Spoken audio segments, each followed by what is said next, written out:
Hello everybody, welcome to the Masters Coliseum Qualifier for Asia. How are we doing? Good to see you all. It's going to be running through some games, just checking out our bracket is good, which it is.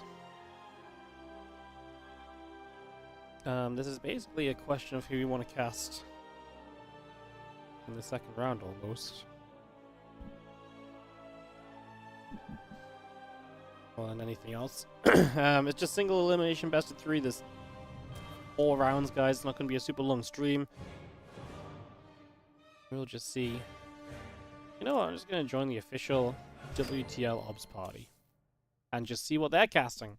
I assume they're going to probably cast the best matches, so we'll just follow them. That seems like a pretty reasonable thing to do. I don't think that's too crazy of a way to approach this at all. Yeah, I think that's very, makes a lot of sense, to say the least. Makes a lot of sense. Hello, Ellie. Hi. What are you up to? You gonna say hi? You gonna say hi to the stream? No, you just wanna sit there like a pupper. Hey. You gonna jump up? No? You gonna go?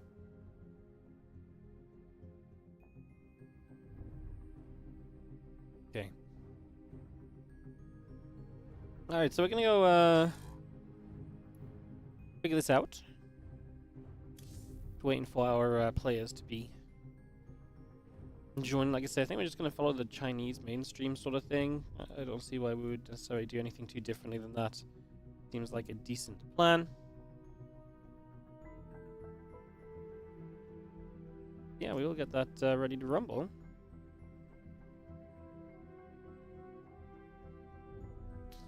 Perfect. So I think we're going to do the Rex match first. The winner of that plays Lancer, so it gives us like something to follow along to, which I think is kind of just a nice starting point, if nothing else. So kind of just down for that. Hopefully sounds good to you guys. Yo, Mandrake 8000, thank you so much for the tier 2 sub. 6 months in advance, currently on a 15 streak. Yo, that's a lot of awesomeness. Thank you so much. Appreciate that. Thank you so much, tier 2, for 6 months in advance. Already been subbed a long time. Thank you so much, Mandrake. I'm still a little ill, guys, but I'm definitely seemingly to be over the worst of it. But if you do hear me sniffle/cough during the stream, sometimes I just can't get to the mute button fast enough, so I apologize in advance. It'll probably happen a couple of times.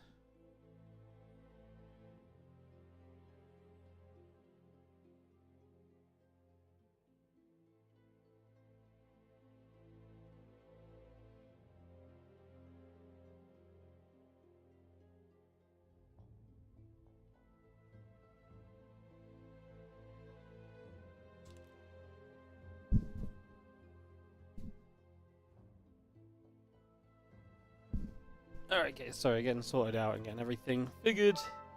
We get ready to go. It's just a little bit of setting up at the start of these. Players are logging in and vetoing, and it just takes a moment or two to truly get underway. You guys know how it is. Sometimes it just be like that.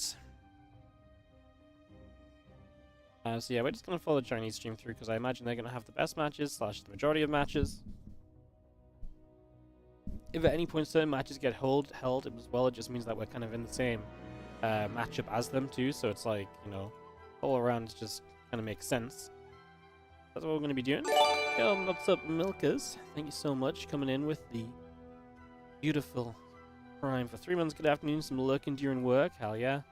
That's how we like it. Get some lurking done. Watch some StarCraft. Thank you so much for the Prime sub. I really appreciate it. Thank you so much. Just a reminder, I am actually not here for the rest of the qualifiers this weekend, guys. I will be covering the rest of the Masters Coliseum, just not the qualifiers, because I'm away this weekend. I had this planned before they announced the qualifiers. So yeah. I will not be here for the rest of the qualifiers, but I'll be back on Monday. Once we're back on Monday, we've got so much planned. We've got WardiTV Mondays, WardiTV Christmas Invitational, Alima League coverage, and then Masters Coliseum. So that's all coming up next weekend. So we have like a lot coming up. There's a lot going on. There's a lot coming up. We're just not quite going to be here for this weekend of qualifiers, but that's okay. We'll get through that. And like I say, we'll have loads of StarCraft 2 for you guys next week overall to make up for it. So, yeah. So yeah, that's where we're at. That's what we're doing. Am I ready for some more balance running? Yeah, absolutely. Yesterday's YouTube chat was spectacular, guys. I've never seen. It wasn't even necessarily balanced wine. They were arguing about. Well, from what I can gather, they were arguing about how the game should be balanced. Not necessarily whether the game is balanced, but how it should be balanced. It was honestly quite a spectacle because they went on for like I think the entire stream almost. It was genuinely, genuinely very impressive. Genuinely very impressive. Something's missing. I don't know what that could be slowly. If you're worried about the sponsor logos, they're going to be up when we get in game. So I wouldn't worry too much. I got it under control, you know. We got this. We got this.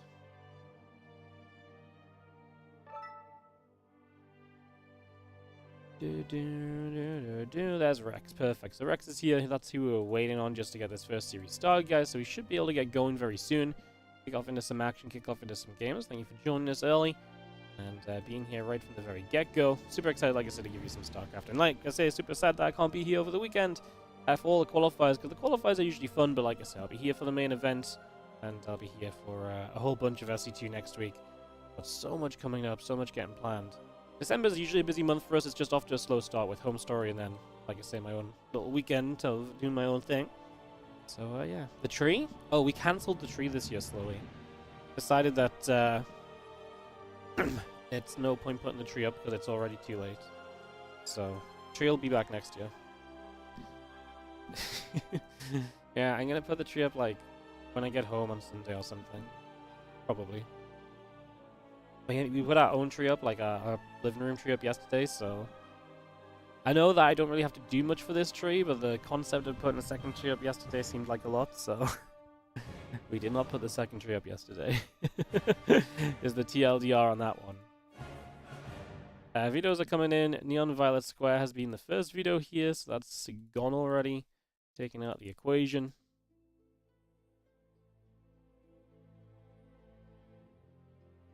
There's a way to get this one up and running.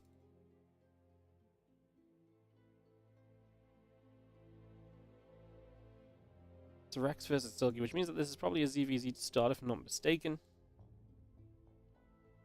I always get confused sometimes. The Chinese guys have their Chinese names on the bracket and stuff, so I don't actually know who we're trying to cast. That's also why I thought it would just be fun to follow the Chinese stream, because then we're just following, you know, the guys that actually know what the good matches are and stuff. I mean, the winner of this plays Lancer, which is formerly known as Cyan. Which is also obviously a pretty good matchup, so yeah, we take those. There's a reason we're in this section of the bracket. There's a reason we're in this section of the bracket.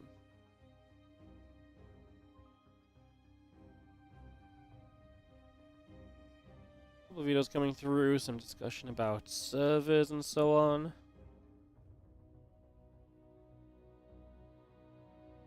Yeah, a little bit of server discussion from what I'm understanding, but I don't think it's a big thing.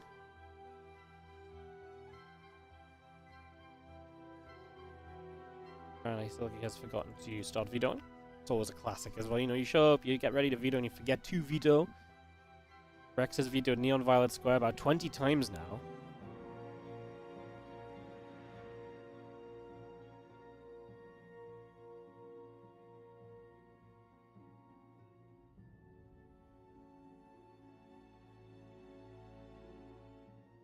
Nothing wrong with really making sure the map you definitely want gone is absolutely got rid of. Okay, we're still waiting on Silky, guys.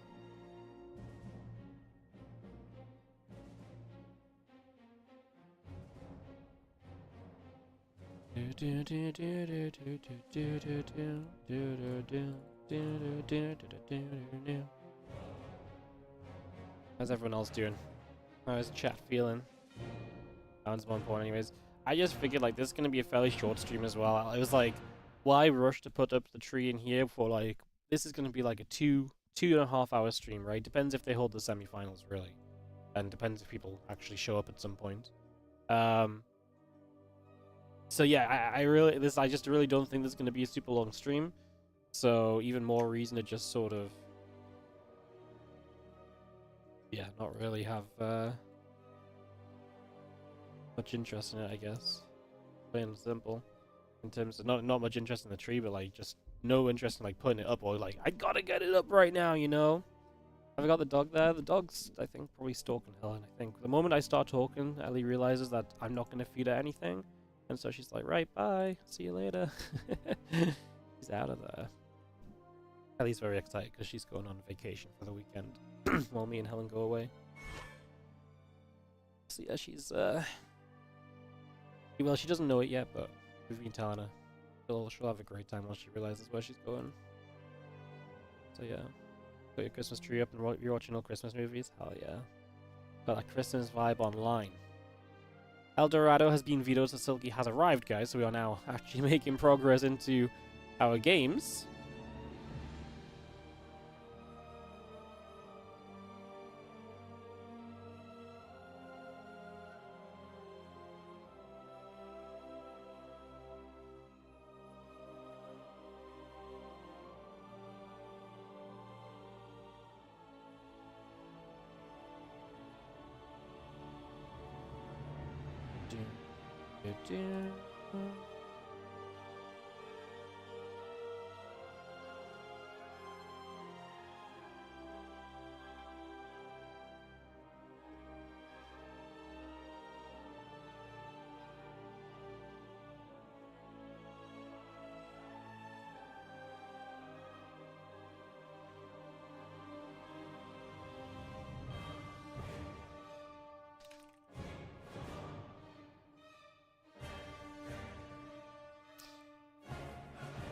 Alright, everyone.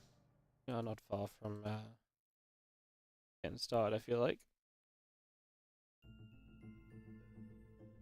The videos have continued to come through. It's going to be Ultra Love, Neon Violet Square, El Dorado, Abyssal Reef, and King's Cove.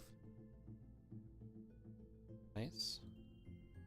Got a couple of videos yeeted out of here.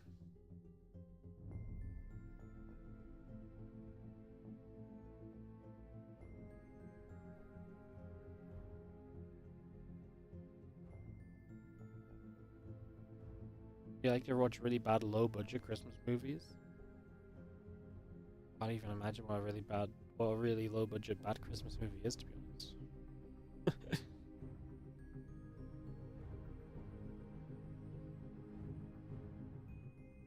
I replayed last weekend, so I can stop telling you he isn't retired. Yeah, I know.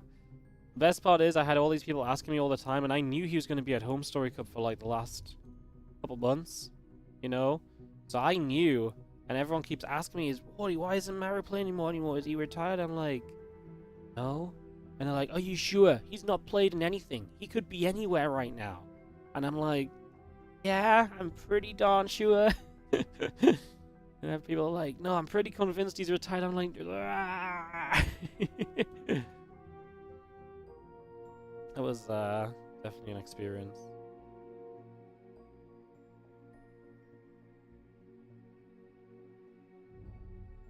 Do.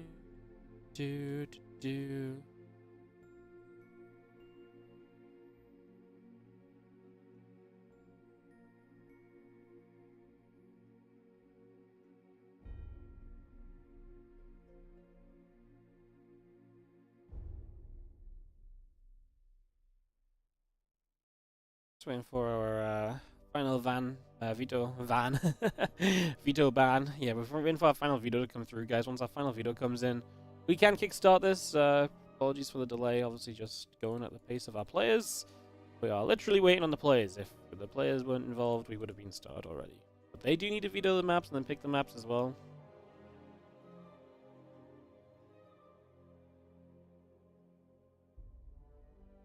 I'm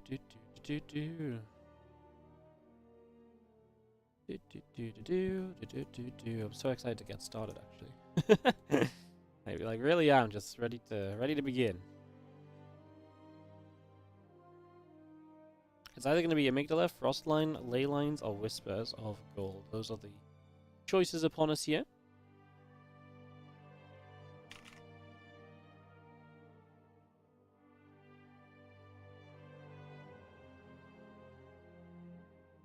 Like, this is the slowest veto process of all time. Like, the players have been here for multiple minutes now. They're just extremely slow. They're getting started still.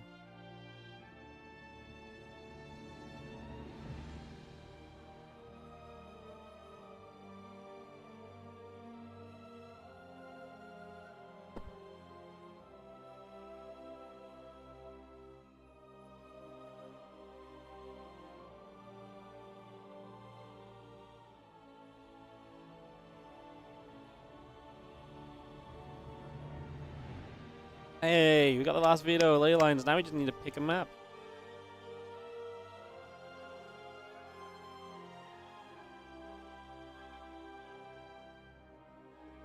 Alright, we got there. Whispers of Gold. We have got a map. I repeat, guys, we have selected a map. I know that might seem ridiculous and crazy that we've actually gotten to the point of picking maps, but we've gotten there. Yes, after all this time, we have indeed made it. So, fingers crossed we can continue through. Pick this off. Ay, ay, ay. Getting a little crazy here. Going a little crazy. Whispers of Gold going to be map number 1. Second map will be either Frostline or Miggy. I feel like we should just start hosting game 1 because at this rate we're never gonna go. Jeez. Honestly, one of the slowest. There's actually, like, considering the play. I mean, Rex was slow to show up, and then Silky was not here when Rex did show up, and then every single time we have a veto, it takes so long for the next veto to come through. It's been a very slow and arduous process, but like I say, we are getting there. Frostline will be map number 2, which means we are officially set. We have got the maps decided. Whispers of Gold, Frostline, and Amygdala. Let's go into some ZVZ. One of this plays ZVP against Cyan, which I think is genuinely quite a fun matchup and one of the better matchups in this tournament as well. So, yeah, lots of cool games coming up, guys, as we work our way through the Asian qualifier here for the Masters COLISEUM. Heading in game in just a few, as our first map gets hosted up.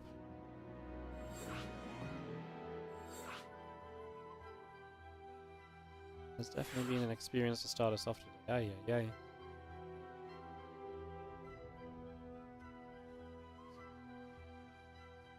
Alright. We're in the lobby. We have officially made it into a lobby. How much more do we need to get through?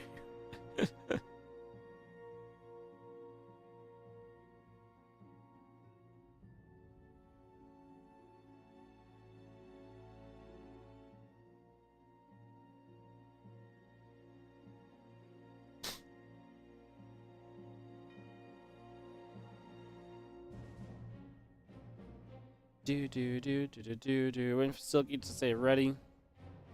It's because, you know, getting into the lobby itself wouldn't have been enough to confirm that the series was ready to go. We really got to give it a couple more moments. Ay.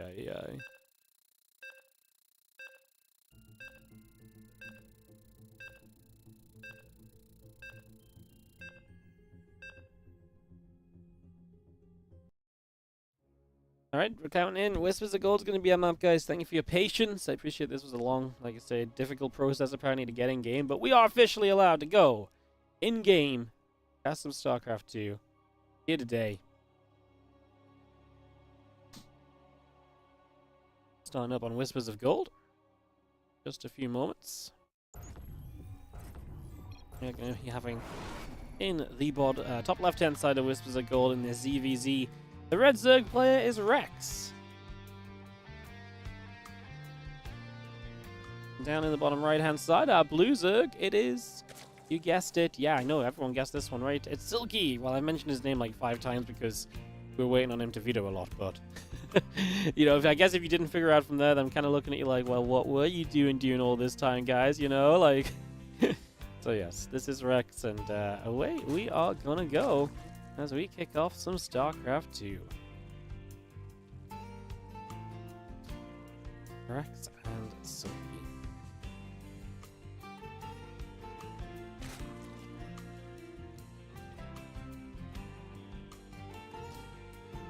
Let's find our observer. Not sure if this is our observer or if the Saritopi is our observer, but I'll figure that out over the next little bit, guys.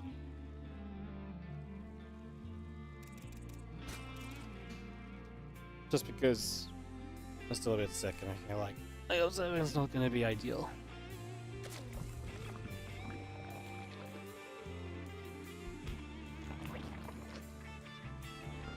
Hatch gas pool all coming down. Just going to see our drones on the way out as well, so we get all of that being brought up at the moment.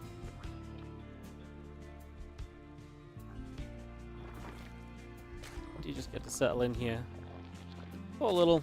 Again, hatch gas and pool all coming online. We get this on the way.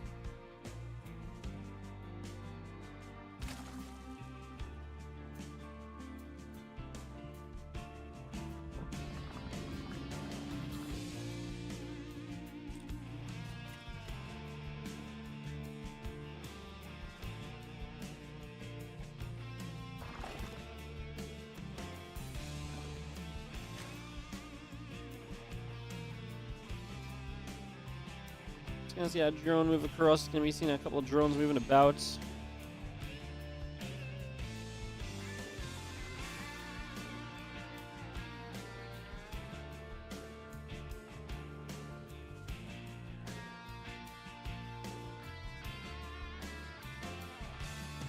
We have our pool coming up, link speed coming in. And the hatcheries coming online, a couple of queens are coming around. Just get settled in for this one.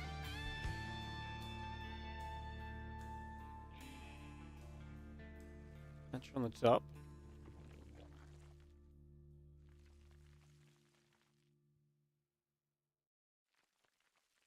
There's a bane nest coming through from Rex, the link speed coming up on both sides. We'll see if Rex wants to be the aggressor. Silky is actually usually quite an aggressive player, hence the 19 drones and the link flood that he's got going on. So this may just be very much so from Rex, an idea of just staying alive, not taking any risks against someone like Silky, who, like I say, is a very aggressive player. There's no reason to be risky against someone like Silky. You know he plays like that. Definitely something to think on.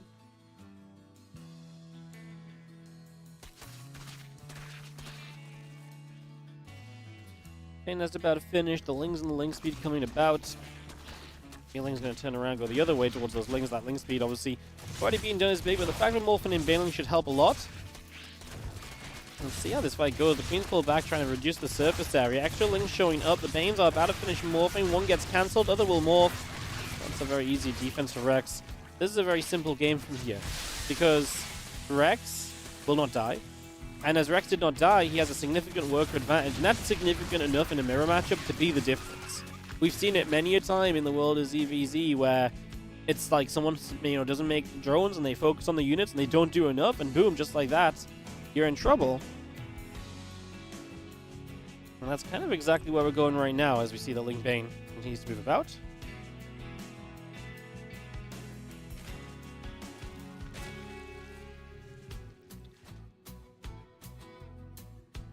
Drone coming through, drone and the lings continue to produce.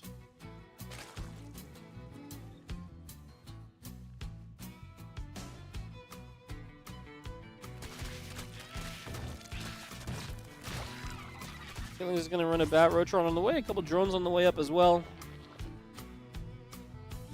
And Silky has started to recover drone-wise. I actually thought he was going to be a little bit worse off economically. But Rex is still making units here. I mean, I guess we kind of maybe expect Rex to maybe come out and get something done with all those units he's now made.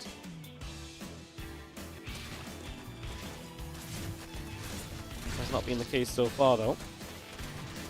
And Silky's staying aggressive. That's one thing Silky's good at. He's aggressive for a reason. It's really the style of play that suits him well.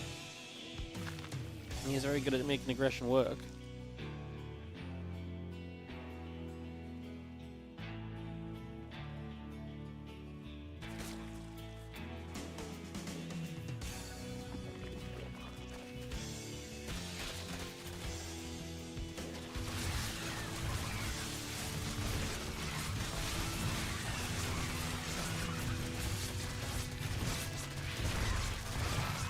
Coming over, a couple of Banes coming through. Gonna get a wrap around. That Ravager goes down. Rex, his attempt right now to get damage done. A couple more Roaches, a few Lings all on the way up. The Roach run about to finish on the side of Rex. As the Lings, Overlords, and the Queen continue on out. Zerglings still in the center.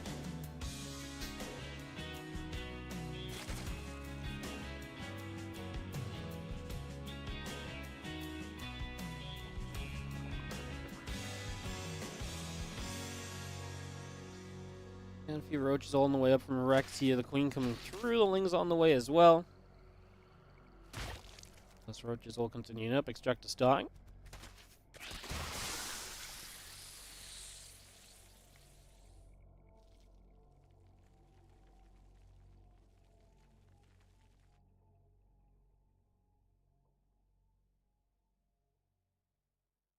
Roaches from Silky, so he's coming across the map. Supplies are even across the board. The Roach count is the same. The drone count is the same. Anyone who's an aggressor right now, aka Silky, is probably just in trouble because they're putting themselves in a less good position for not really much reason.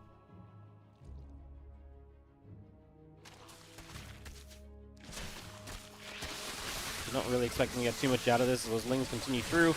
jumping on top, and yeah, this is exactly what I mean. You're attacking into someone who has the exact same stuff as you, right? Which means they will have more because it's on their side of the map. And Rex really jumped on that very comfortably. Corrosive File actually hits kind of nicely, but the roach number's not even fair anymore. The supply is going to heavily favor Rex, and he's going to look very good here in this game number 1 of the ZVZ first round of this Asian qualifier for the Masters Coliseum 8. Big event that's going to happen over the next 2 months as well. If you want to watch StarCraft here on the weekend for the next 2 months, then you're going to be watching the Masters Coliseum, because they are on every Saturday, every Sunday, non-stop. That is their schedule. It's going to be a wild one. Is this being played with a bug? Apparently the bugs have been fixed. Apparently the bugs have been fixed is what we're told. So we're not playing with a mod because the bugs have been fixed. I don't know how true that is, but that is the information I was given.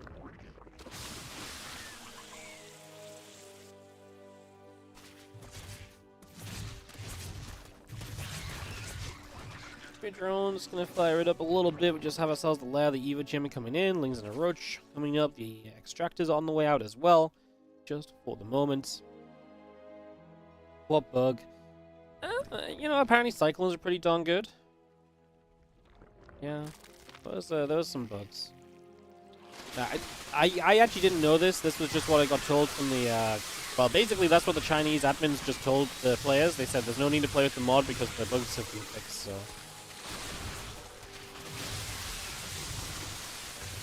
We've seen Roaches firing, a couple more Roaches and Lings taking shots here. It's going to be seen, obviously, Silky is still trying to go for this. I mean, Rex is now holding the work lead as well. All Rex has to do, it's super simple, you just have to survive. But she's not doing a great job of. He's actually taking quite a lot of damage, but it doesn't have to be a pretty survival, it just has to be survival. So, all Rex has to do is keep on living here, and he's going to be good to take this game number 1, again, best of 3 in this series.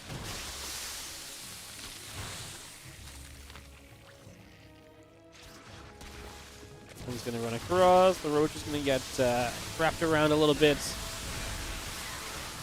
Yeah, I mean, I still just struggle to see Silky doing enough to really break through this. It might have looked scary for a few moments, but with the spine up and more reinforcements coming, there was never enough from Silky to overwhelm, push through, and to take full advantage of that overwhelm. And that's the issue, right? If there was really going to be something to say there, that might have been it. But in the end, there was not something to say. GG's. Hey, what's up, Face ML? How you doing? 4-month resub on the Prime. Thank you for all the streams. Thank you so much for supporting. Appreciate the resub. Thank you for using your Prime on the channel. We just dipped below 700 subs after yesterday, so if you guys are enjoying and want to support, help us get that back up a little bit. Do consider subscribing. Helps us out a whole bunch.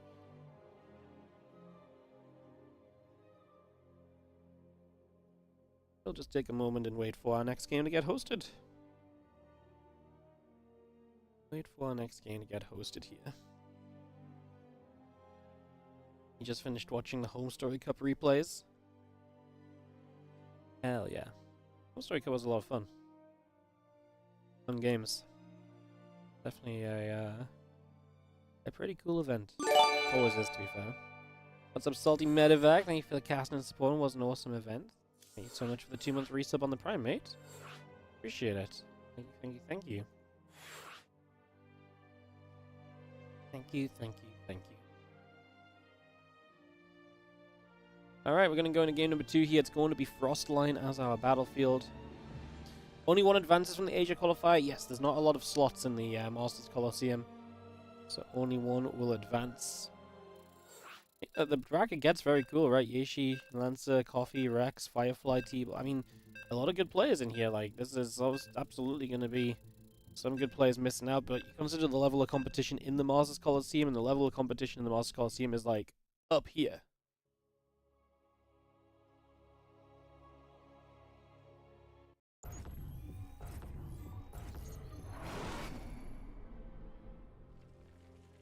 So, yeah, it's gonna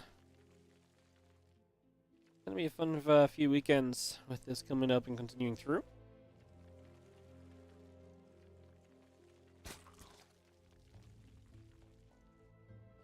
As we have in the bottom left, Rex. In the top right, it is Silky. And it is Rex on that 1-0 lead after the previously found defense.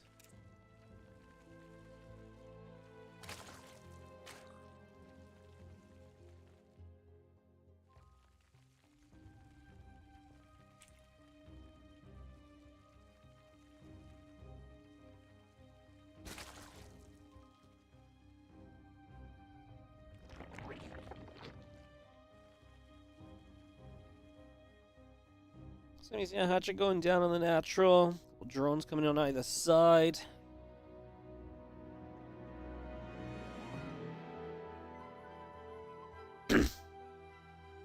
Hatchery coming up on both sides of the maps. Again, that going hatch gas. Soon to be a pool added in there as well. Everyone run pretty regular for the moment. With Queen so expensive now, is every ZVZ just a 2-base link flood? I don't think so. Because in ZVZ you don't build a ton of queens anyway, no? Like you maybe make one extra queen compared to the hatcheries you make, so... I mean, also you're talking about like queens being 25 minerals more expensive. That's a single Zergling, you know? Essentially.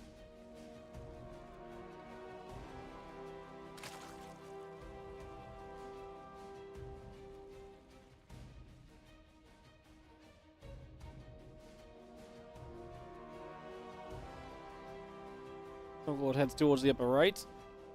Couple queens coming through, link speed starting up. Drones laying us all on the way.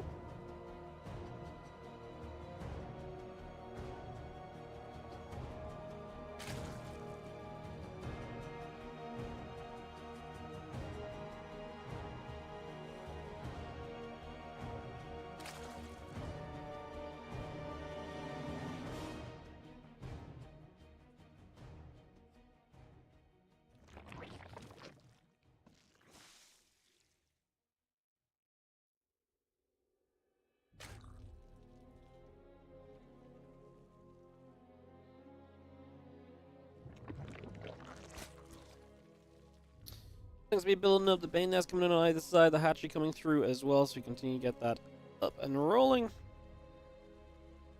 All those additionals being added in here. As the Overlord steps out.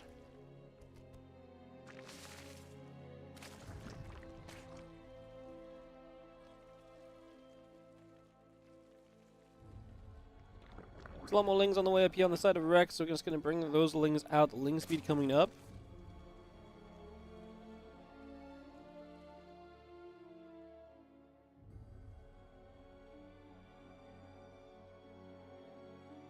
Ling gets down the bottom, a few Banes coming up, the hatchery is on the way in. Third hatch on both sides of the map, the roach rolling building up, the drones producing through.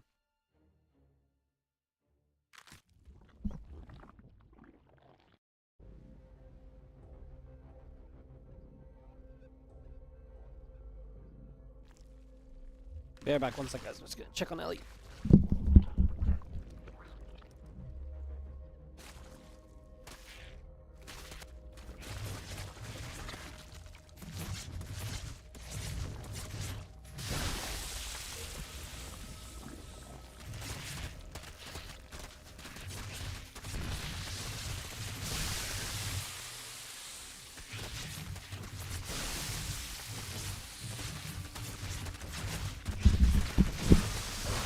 Sorry guys, Ellie barking up a storm. As we have ourselves apparently a storm happening here. Rex in this hatchery, he's gonna get the third base, right? He needs to get the third base. If he doesn't get the third, I think this is a failure.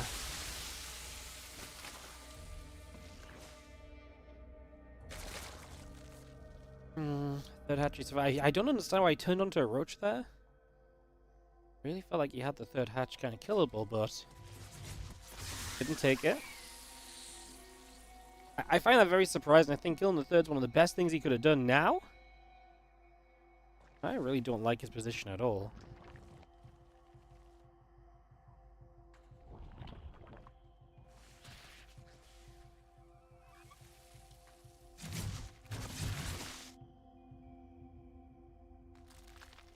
And these lings moving around as well from Rex once again. They'll come straight through and see what they can get up to.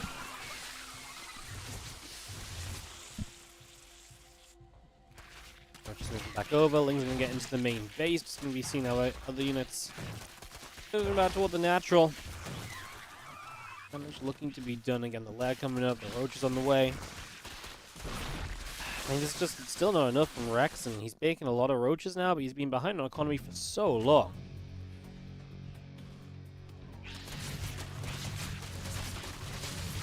We will get that hatchery, so that hatchery will go down.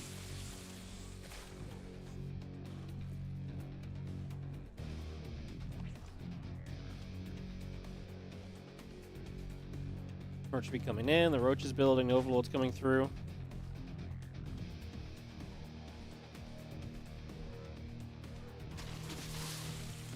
Healing gonna get turned around by some roaches once again, so again a little bit of a turnaround there. The Lings get back to the center. Roach speed still coming up, the Spire is now producing. 5 additional roaches about to pop.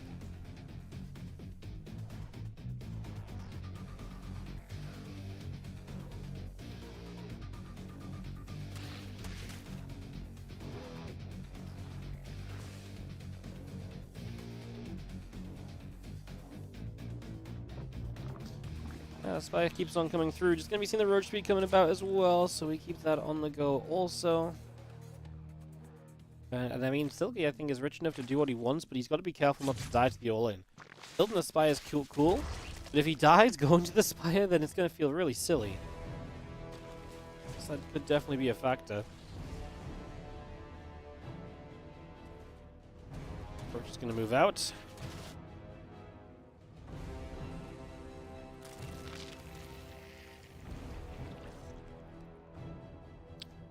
Lings stepping across, just going to move over a little bit here.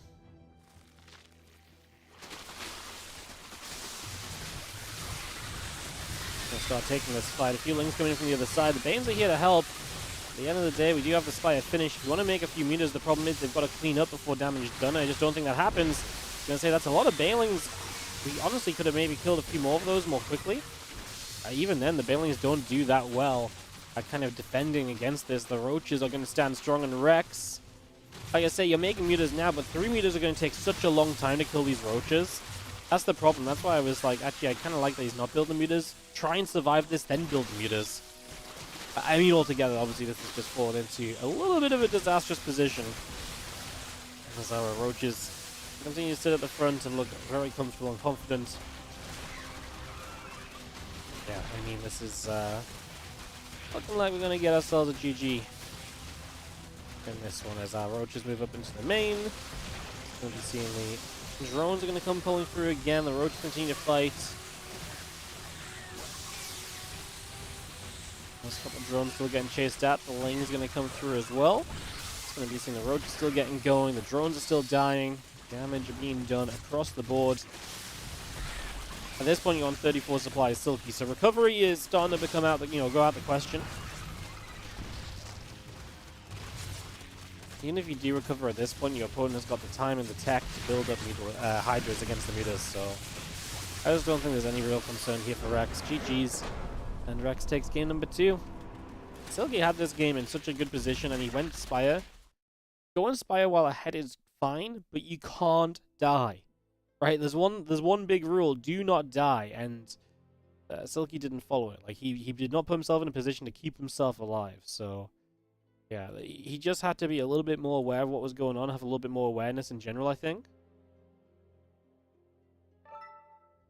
GG's. All right, we're gonna get our next game going. I believe it's gonna be Rex Lancer. I assume we're just gonna follow through into that one. That would make the most sense in my eyes. I imagine that's why they casted this in the first place. And Lancer has joined the party, so it should not be long for us to get into this next matchup, guys. StarCraft 2 will be resuming here very shortly.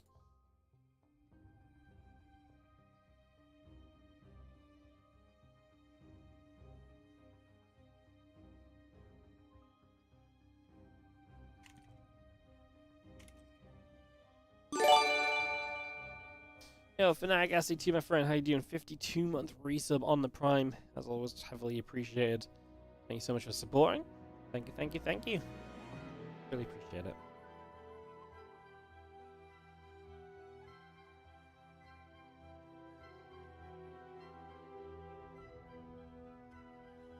Waiting for our best of 3 videos to come through again then.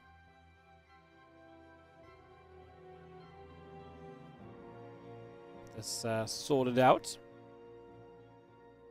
Haven't seen Lancer so much recently. We'll see how he does today. Thank you for joining us again, everyone. Appreciate you all being here and so on as well. Good to see you guys.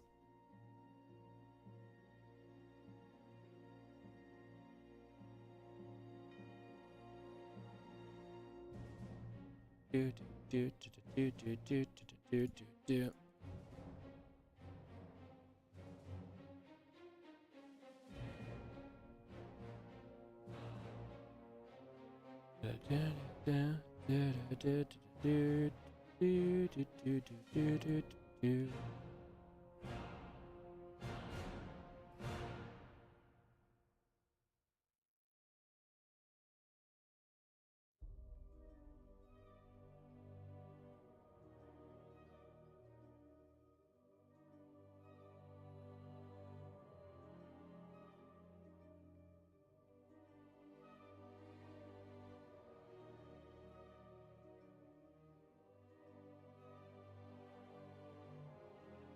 Alright, just wait in a couple of moments, guys. Give this a few and we'll get this underway.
Amygdala vetoed, King's Cove vetoed, Neon Violet Square and Frostline vetoed, so you know, making progress, guys. A faster set of vetoes than what we had last time, at least. So yeah, there's some positives here. Some positives at the very least. Which is nice.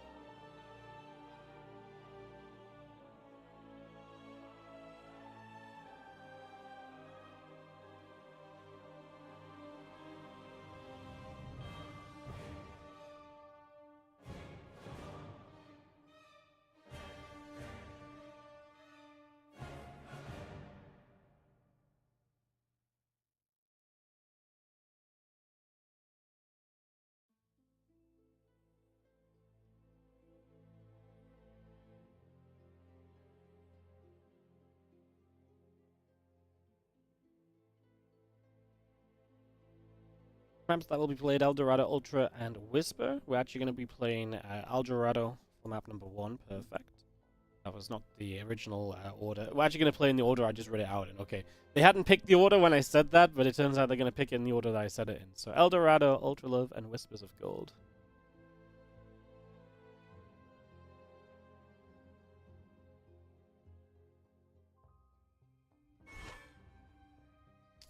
Alright, so we'll just be a moment or so, guys. Get this on the way.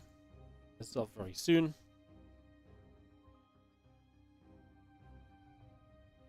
And second best 3. I wonder if they're going to do the semi-finals 1 by 1, or if we're going to go... Yeah, I wonder if we're going to do semi-finals 1 by 1 or not. It's genuinely my question. Because they might do them 1 by 1. I think they will. Today's looking to be pretty short, so... Even if we do semi-finals 1 by 1, it's not going to end up being a massive stream or anything, right? So... I would guess they probably will, but... Yeah, you never know. Sometimes the Chinese casters and organizers do things differently to how I would logically do it, so... we definitely work in different ways, that much is for sure. That much is for sure.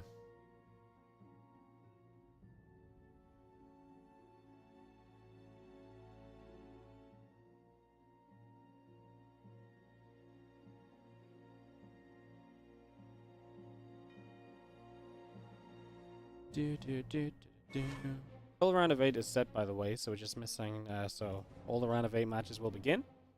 Get that on the go.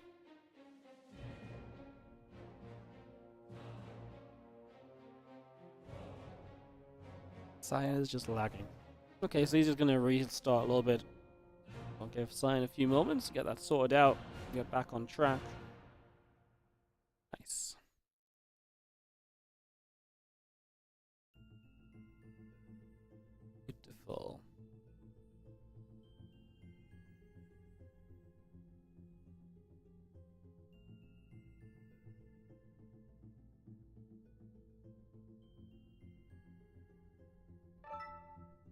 Lancer has joined the party. Alright, I'll try and get back in this game, guys, and hopefully no lag this time. Hopefully we can get back on track and get nice and smoothly into this next matchup.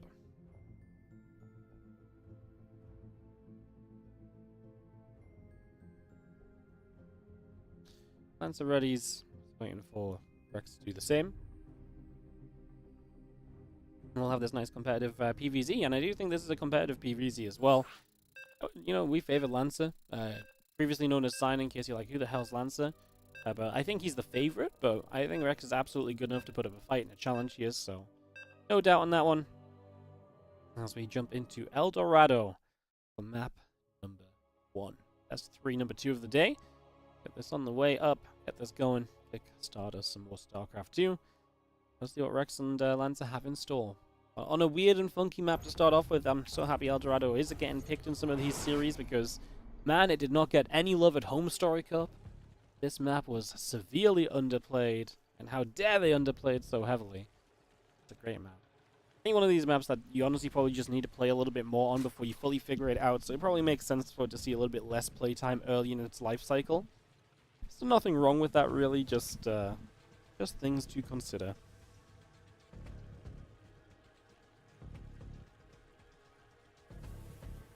Actually, I'm getting underway here as well.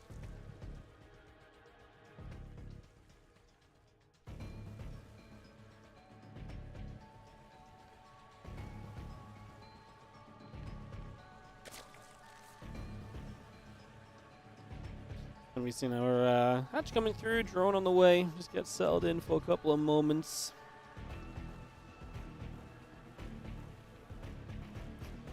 Game number 1. Cyan is definitely the player who's had that level of success, where I think it's fair to say that Rex has not really seen that kind of higher level of success. It drops down at the front, the hatch, gas, and pool all coming in. A couple of drones coming up, probes on the way. Settle down here for the moment as our probe moves across into the natural, potentially can go up into the main base over the next little bit and go and scout about and see what's going to be happening.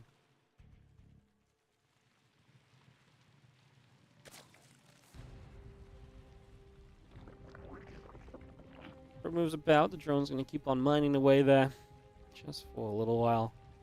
Nice and cozy in these early stages. The hatchery goes down on the natural as well.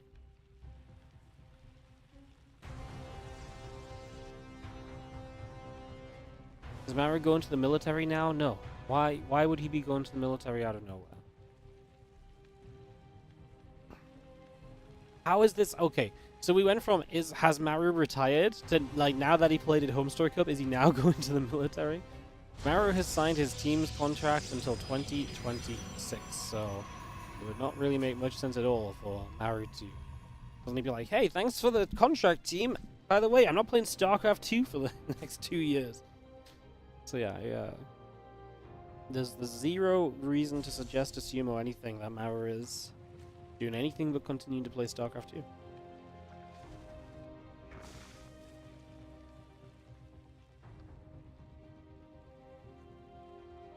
Stargate on the opening here from Lance again. That's Sentry as well, so we'll have that information coming in to help him as well. One of the starting points of this is Lancer says quack, quack. Don't know what QOK is meant to be, but I'm gonna say it as he just fancies himself as a bit of a duck.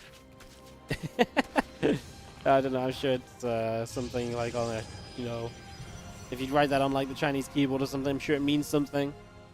Yeah, that pylon stopping Rex from getting to the bottom side was kind of a funky play. And Rex now takes a topside hatch, a couple of lings, and the Queen gonna continue onto that pylon and eventually clean it out. But yeah, kind of an annoyance that Cyan, or Lancer, sorry, has created in these first few minutes. Void Ray is now produced on the side of Lancer. The Overlord and the hatchery continue to come up as well. Ling gets to the watchtower, taking that for a few moments, and again, get the pylon up, the probe ready to build the Nexus.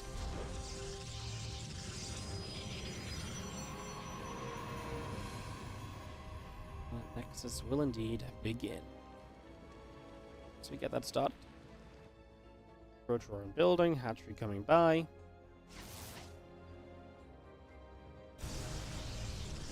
Voidray is going to activate and chase that Overlord down a little bit. Overlord will fall.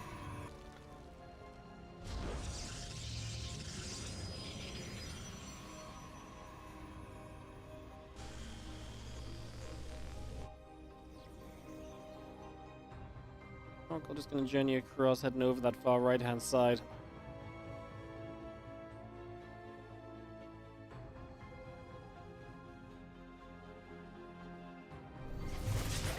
Oracle activates, a couple of drones already starting to drop.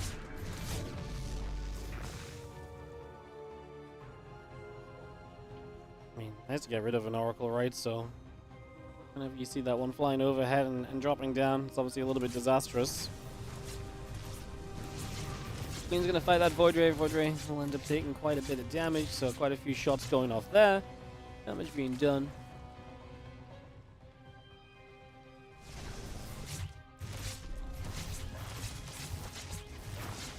He's gonna fight back onto the Oracle. Oracle does get one drone. But we'll grab on that.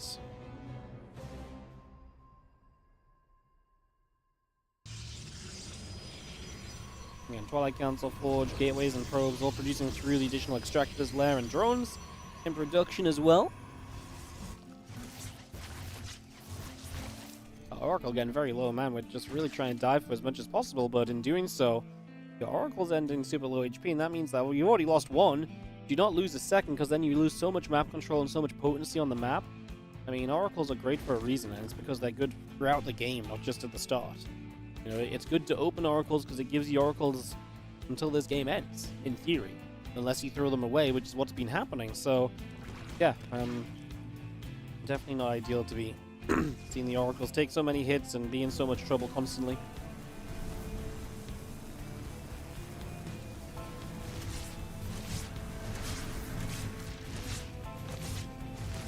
Seeing the Oracles actually here, double will activate, and they will actually get rid of that base, so that works out.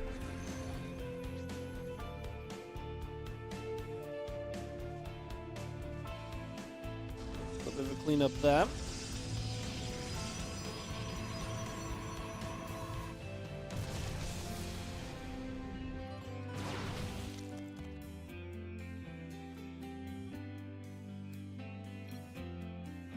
Game paused. That's for a little pause. Hopefully not lag, or if it is, hopefully easily resolved. We'll just take a moment to see what he says. Lancer is Cyan. Yep, that's a name change that happened recently. You just like these new maps. I actually like the ones that were on PTR. I do not like the ones that were brought in, not from the PTR. Is my general opinion on it. So I think the ones on the PTR are pretty fun though. I like them. I don't think they're too abusive or bad or anything. Yeah, I honestly think they're kind of fine. So whatever the issue is, we are good. Rex just says go, so I'm gonna just count down 3, 2, 1, and get straight back into it. No messing around here. Straight back to the action. The Stalker's Sentry Adept. We'll just move across with the Oracles as well. Gonna drop a Revelation down and clean up a little bit of that creep spread. It's just opened up a little bit of space during this at the moment. Get up to that high ground. A couple of creep tumors will get knocked away at it as well, so we start to pick those off. Which is gonna be there. Stalker actually in a corrosive bile on its face as it leaves. The rest of the Stalkers now warping in. Lings get turned back. Drop the cannon in the wall off. These will join up. So the sword gonna sit there.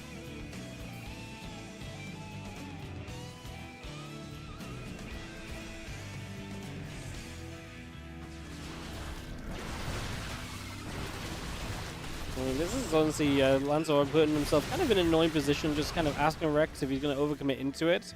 We've got mutas that are out. They need to figure out how they're going to approach this. They're going to go across the map. Obviously, the Stalkers do have to come through the choke point to fight, so trying to help a little bit.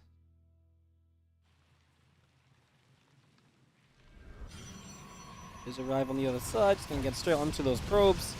And those probes will begin to get cleaned up a little. So a couple of probes going down now. Stalkers have to be warped in defensively as well. So this also suggests that It also suggests that these, this could potentially be a chance to just dive even harder on the other side because opponents invest into Mutalisks. If he's been building Mutas, he hasn't been building too much else, right? So, hopefully this will get going. A couple of those probes going down.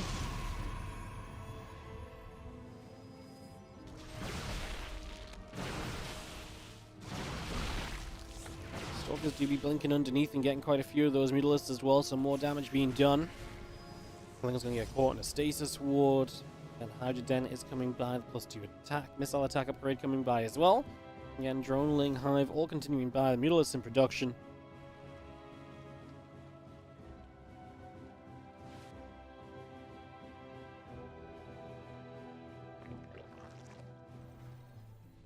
A lot of Ling Roach Ravager Queen moving through into the center. Some Stalkers getting surrounded for a moment. The Ling's getting a little catch there. A little bit of a wrap around. Hive, Lurker Den, Hatchery. Building up also here as the Stalkers get underneath. A couple of Mutas go down.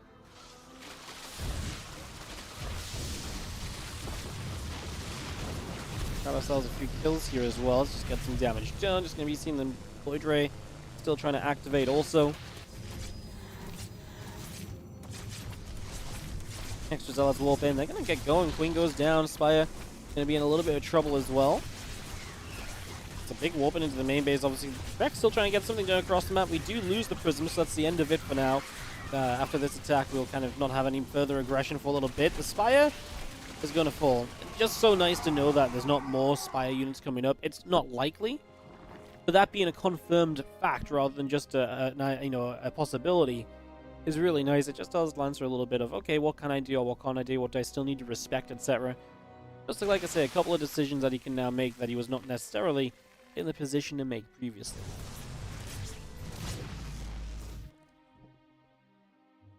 Ling, Roach, Ravager. Big army from Rex actually will be maxed out, but obviously a lower tier army. He is going to be on the Lurkers, which do a lot for you, but not exactly everything.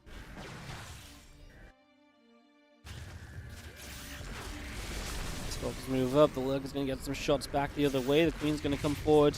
It's going to be 100 getting caught in a stasis ward. And Roach gets through the middle. Stalker's blinking, double Stargate, Fleet Beacon all on the way up as well. Bringing all of that through, the Ling Roach gets toward the upper left-hand side.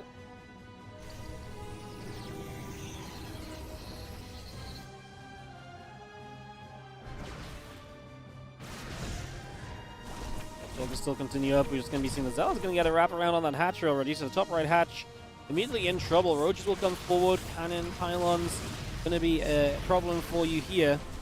As we are going to be seeing those Roaches breaking in, but actually a good set of Zealots behind the wall off is going to wrap around on those Roaches immediately and just get straight to business. So the Stalkers will continue to play cleanup too. Good defense from Lancer. I mean, you're trading out these Roaches as Rex, so the idea of Rex is that you're going to get rid of these Roaches and come back with something better.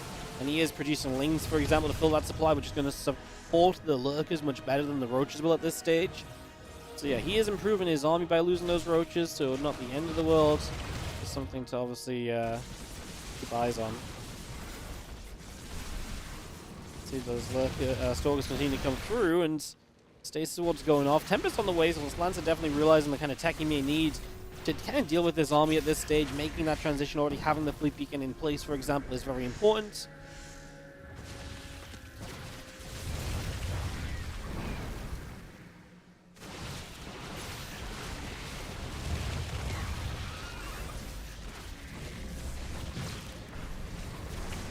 Like, it's going to burrow, the Hydra's coming through.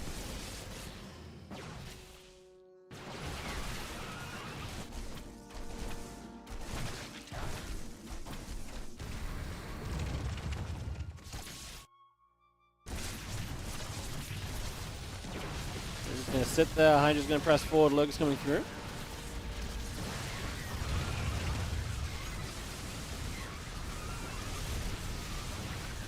This is going to burrow up. We get going here.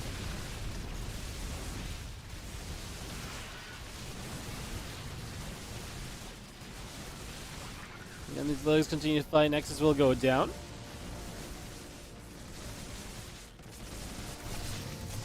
Let's see the Zealots continuing through. Just going to be seeing the Hydras popping up. The Ling's going to be there. Robo Facility will take some shots as well. We continue to knock about.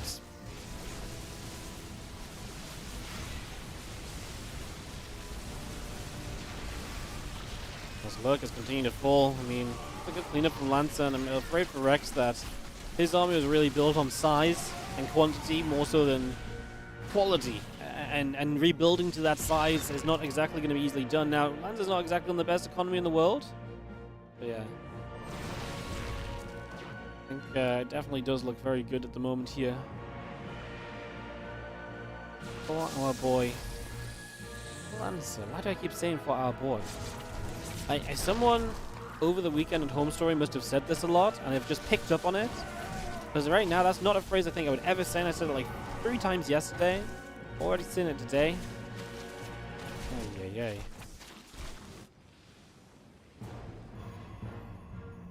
A few more probes to the bottom side. We got the 6 o'clock set up. Storm on the way, plus 3 attackers coming through as well. With the Zealot on the way out. Hydras, Lurkers, Vipers, Adaptive Talons, all the good stuff coming through for the moment.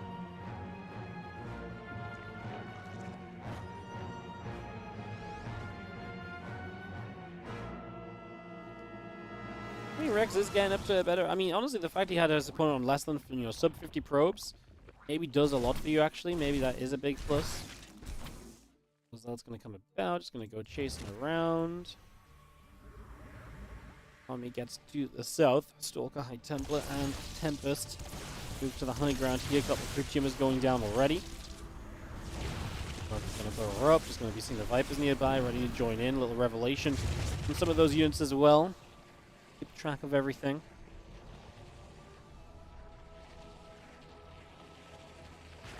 Vipers will continue to play the consuming game off the hatch. We get that energy back up, and 50 minutes in El Dorado, and we are absolutely still ongoing here. We have got a lot to figure out still. Crypt Tumors do go down. Back into the middle of the map. Spire about to finish. Hydras and Lings on the way through. Get down to the bottom, or into the center at least, and a couple of Tempest shots still firing away. The Hydra's still taking hits. The Spire is again not far from being completed here.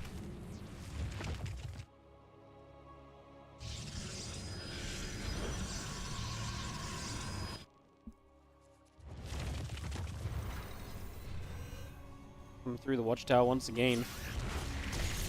3 carriers currently producing.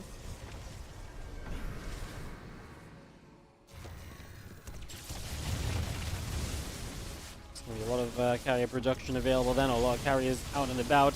Storm goes down, Lurker's going to get hit a little. Just going to see the Vipers getting feedback. Ouch. That hurts. Another couple of good storms on the Hydras once again. Roach is turned around also. Lancer's supply isn't there, but like I say, it's definitely got the quality to give him a chance, right? Quantity, like I say, this really is a quality versus quantity kind of battle. I want to say I actually think Rex overwhelms this, but I'm not convinced. I think the Storms could be very good. So much of this just comes down to how these two decide to fight, where they decide to fight, when, what the trigger moment is. Those things obviously all get decided in the next few minutes here. I do think the carriers are an issue, right? I mean, that's never, it's never easy to deal with a high amount of carriers, and that's definitely one thing we're currently facing off against, is those interceptors fly through onto some of those Hydras as well. Lurker's going to get jumped on. Corruptor's still coming by. A couple more shots coming out. Playing cleanup on the carriers there once again. See us coming over too. Still going to get shot at and cleaned up a little bit. Now these Tempests are going to get jumped on one more time. We got ourselves the Stalkers going after the Corruptors.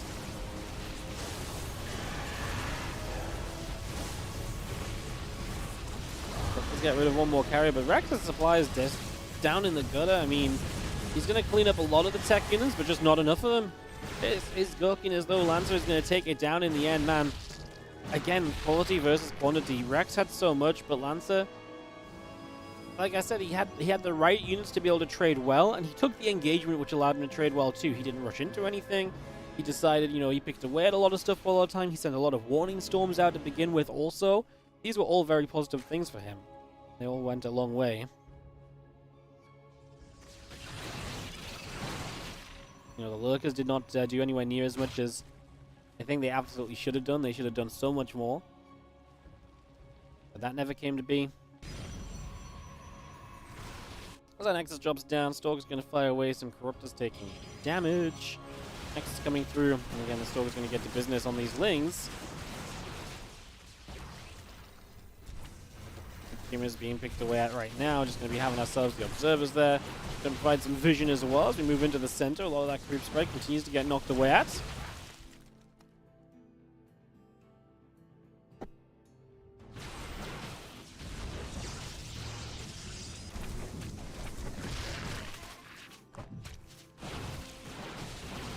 So it's going to be there, firing away a little bit. Stalker's going to get rid of a couple of the Hydras. Hatchery taking a couple shots as well. And the Storm hitting the Hydras again. Just going to see the Stalkers get rid of some creep spread. Back it up. Obviously, Storms allowing you to just get away and trade efficiently against the Hydras as you get away is obviously a pretty major deal. Definitely something that adds up in your favor.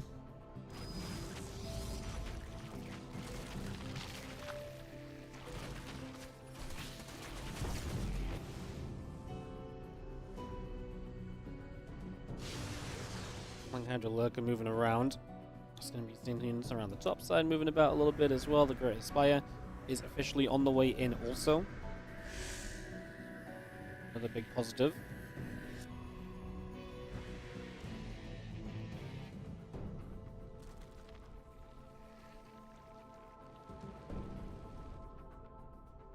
Stalker Knight Templars in the center. Just going to be seeing again the Great Spire building through.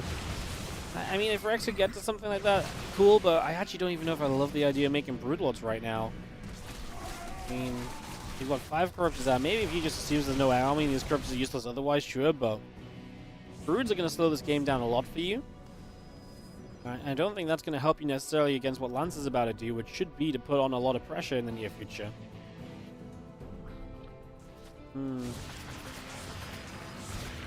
Fair to say that I am not much of a believer right now. The Zealots charge in, the Hydra's going to get chased. Stalkers will go for a chunk of Corruptors. Good damage being done on those.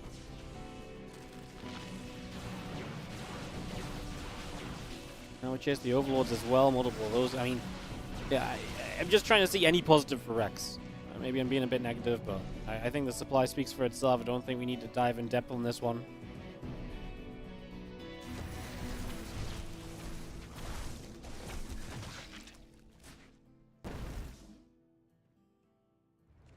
You have a question, is Serral no longer that good anymore? I think you need to see more Serral games to really say that. The only person he's really having that issue against is Clem. And this is a patch as well where there are significant changes to kind of how Zerg works initially as well, so that might be something that's yet to be figured out a bit too, especially when consider Serral versus Clem. And how important like early momentum is in that matchup and so on. So, yeah, I mean, Serral is very good otherwise, though, right? It's hard to really point at a single matchup where, I mean, because he still wins everything. Just Clem's had his number lately. I don't think that's a factor. There's been times where Serral struggled against Raynor as well heavily. He always figured out a way to bring it back. So, I'm gonna go ahead and say no. So let's charge in, and Lance tries to clean up on his base. Nice from Rex to kind of be running around the map, gives him more of an opportunity, a bit more hope again. Definitely creates some chances for him at the very least, as we do see that Nexus falling. These Tempests done some damage out as well.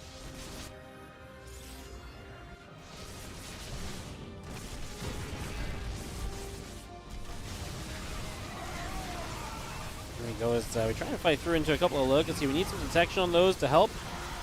Now it's a little ugly. There's the stasis, the revelation coming through.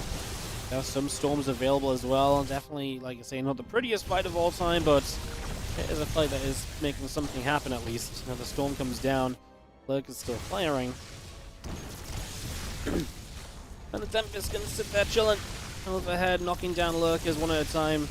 Again, can these Corruptors get to good enough numbers to fight this? I'm not 100% sure that that's going to be super doable or super manageable.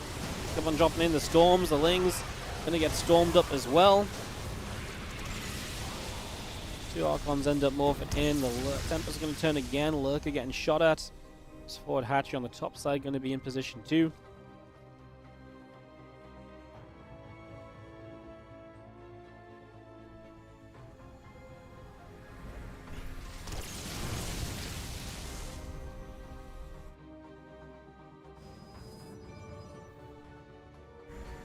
Hydra's coming about. Hydra's on the way. Things coming about as well. We've got additional carriers continuing to come in for the moment as Tempers are going to shoot a couple of times here. Shots going off, spine going in. Apparently Twitch is about to play ads, guys. I'm sorry I can't actually do anything about that right now. I didn't realize that this game had been going on so long that we're going to have ad issues, although 25 minutes in maybe I should have done. So I apologize for that, but it does look like Lance has probably got this one. Yeah, sorry, I could have snoozed the ads.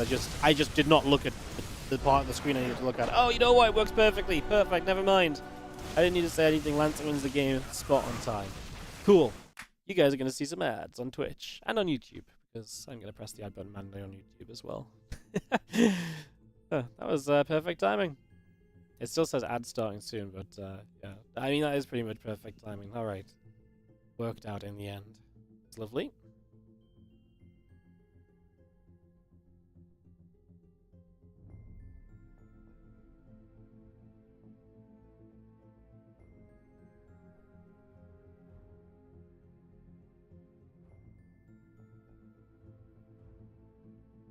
We're fine. Next map in a couple of moments, guys. Get this figured out. Get this underway.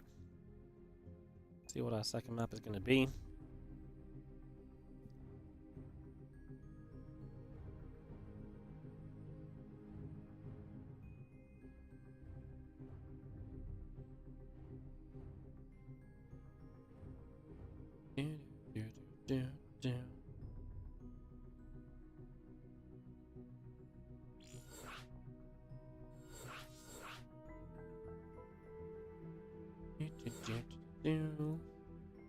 Firefly already made it through his section of the bracket. He'll play Coffee or T-Bull in the semifinals. The winner of this will play Yeshi or Protoss, so that's probably going to be Yeshi. Yeshi's pretty good as well. Should be an interesting one.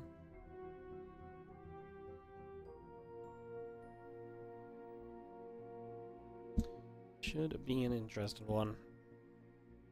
As we get set to go again in just a few moments.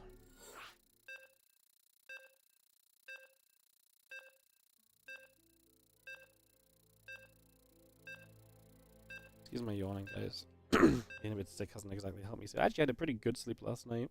Just apparently still a bit yawny through the day today.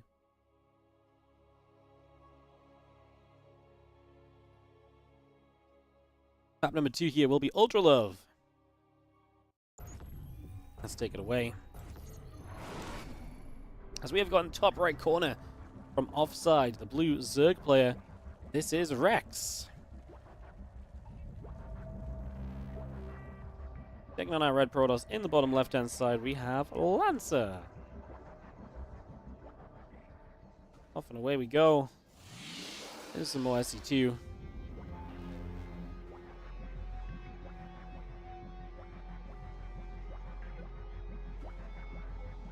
We look to see what'll go down.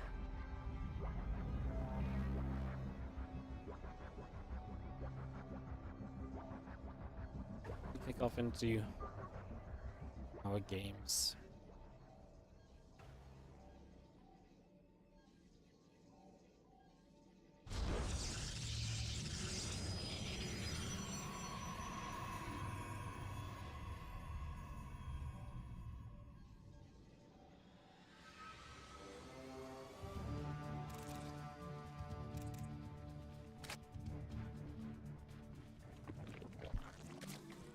Hatch gas coming in, obviously spawning pool, likely to follow in just a few moments.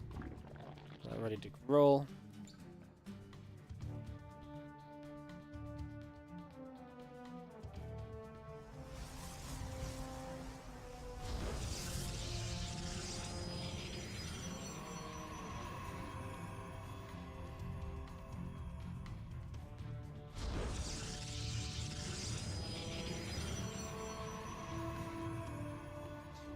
Continues across the other side, so it's going to go moving over a little bit as we have the hatch gas and pool all coming up, so that continues into play for a little while.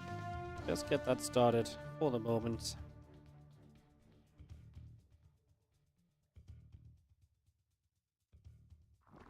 Where we are going to go.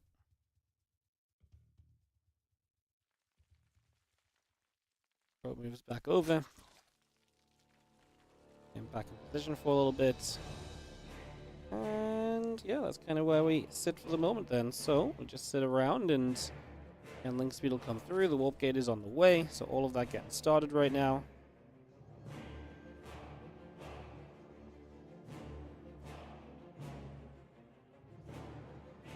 Couple of probes going back and forth. There's the Stargate coming through from Lancer, and the Nexus building as well.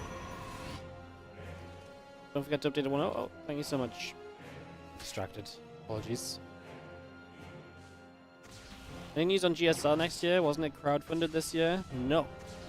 GSL was not crowdfunded this year. GSL's additional prize pool was crowdfunded. But obviously that doesn't exactly help the initial cost of running GSL, putting up the initial prize pool. You know, running the broadcast, hiring casters as well. It's actually very expensive. Because believe it or not, yeah, casters ain't cheap, especially at the GSL level. So, yeah, I mean, there's a lot of costs in GSL, so crowdfunding probably would not really scratch the surface. It's nice to give a few extra, you know, a couple extra $1,000 to first place or something, but it doesn't pay for, or begin to pay for all the other costs of a GSL. Yo, Edgar, thank you so much for the $2 over on the YouTube Super Chat. Thank you very much. Appreciate it. Hope you're doing great. Good to see you as always. And thank you for supporting the stream and the content. Thank you. I said this last time you donated the $2, but I must have like a minimum alert level for the YouTube Super Chats, but I just didn't know that I set that. I was meant to look into that and I haven't, so I will double check on that one. Mentally re-add it to my to-do list.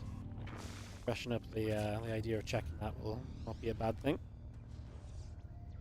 There's a couple of adepts go moving through, so we set off and we get underway for a couple of moments and see where we're gonna go, see where this game is gonna take us still.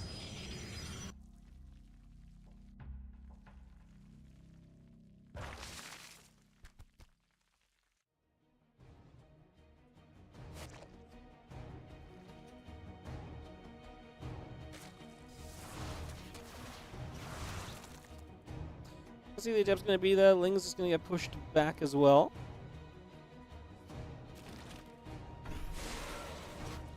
Just gonna see the Twilight Council and the Forge coming up.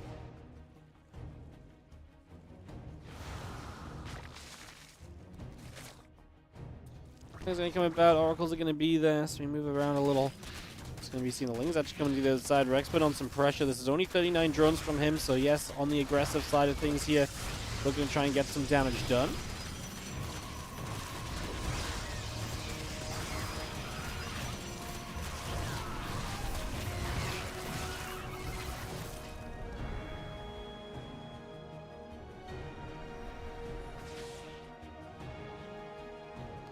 Yeah, a few queens continue across, and we do have the Oracle and the gates continuing up as well.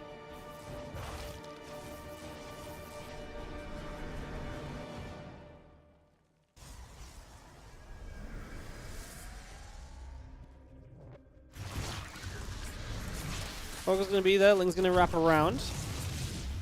It's going to be seeing the queen's going to arrive as well as the aggression of Rex gets to this next level. Ling's going to wrap around again, and Dev's going to get surrounded.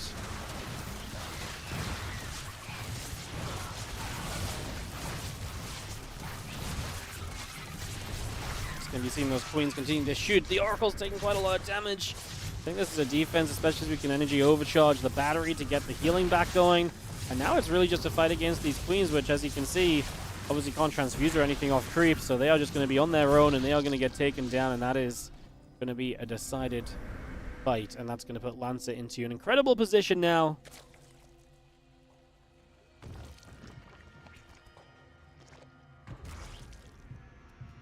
Yeah.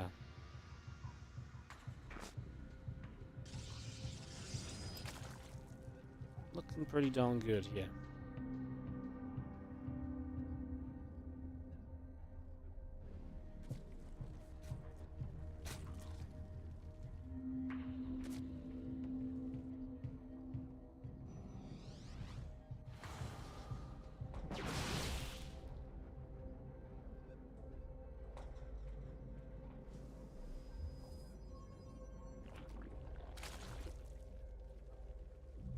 I feel Link's going across again, but obviously Lancer's supply is looking very good at this point in time.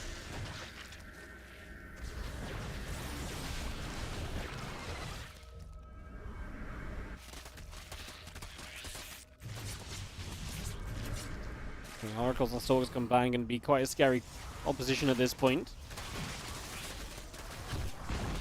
So you see how things coming about. Probe will be taking a few shots of damage again.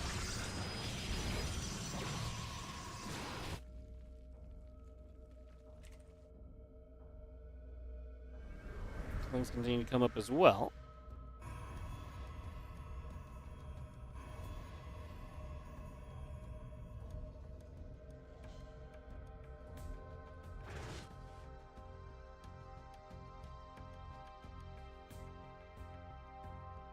Again, the Oracles just, I mean, the fact you got so many Oracles is actually going to be a really nice addition at this point as well.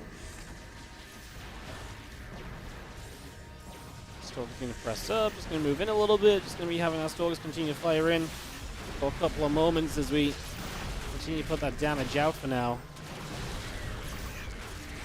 Damage being dealt. See our Stalkers coming back through.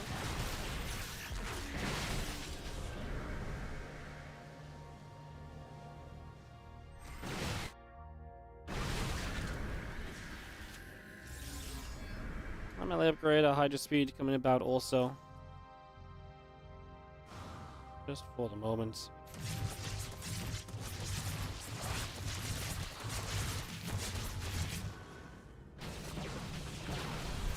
The Stalker's still going to step up. The Hydra's going to take some damage again. We push back, going the other way.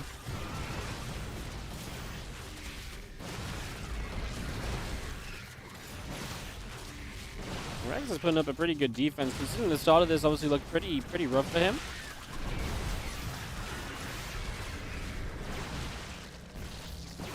I mean, the fact that he's kind of standing in this at all to me is pretty impressive. Good stasis ward on those Hydras. Going to help Lancer, who is in a little bit of trouble. We're over on the way, +2, finishing soon. Oracle's completely out of energy as well, though.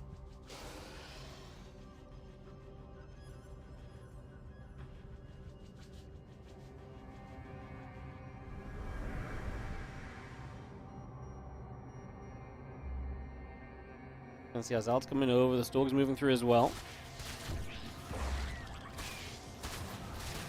Wings behind you is going to start stepping up, just going to go straight in toward those Zealots. So continue to come by, just going to be seeing the Lings and the Hives continue to push straight in here at the moment. And Hydra continues to come about.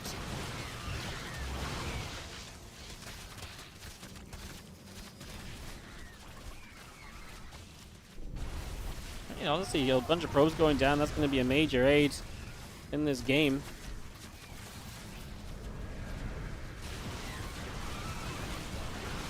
20 probes going down gives Rex absolutely a fighting chance again, to be honest. I mean, he's back in a worker lead.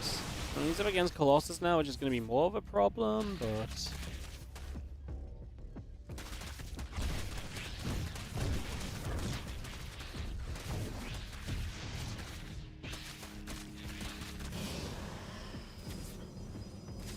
Going to be seeing 30 probes killed in total. It's pretty brutal, especially as we're still struggling to play cleanup everywhere here.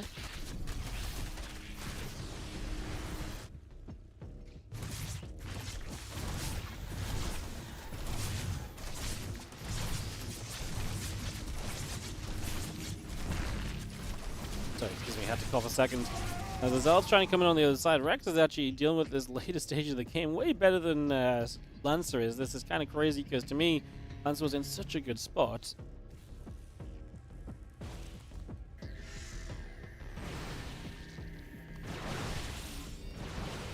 Stalker's coming around, a couple of Hydras are going to be there. Continue to come back the other way. Boss is going to move across a little bit. Just going to move those over there.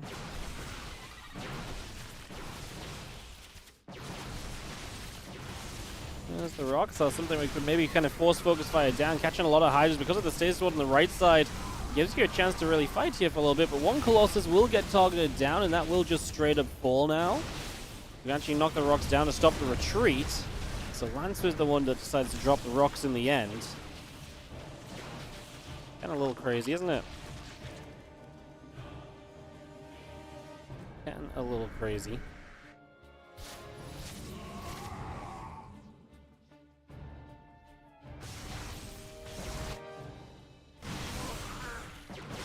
Let's come through. A couple drones are going to be taking some damage right away.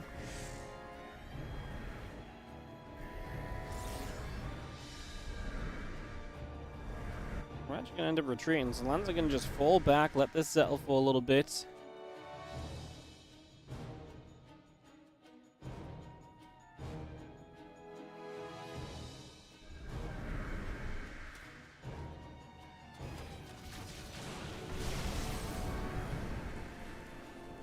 Going about as well. Fling's gonna get down the bottom. A few stalkers gonna get surrounded.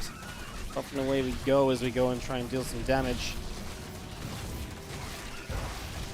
Again, I mean, we've done so well. I kind of cleaned up so many of the workers at this point.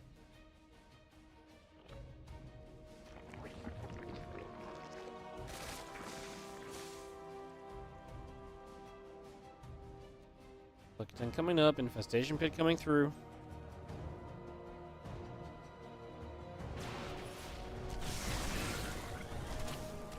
You see now units still stepping forward a little bit.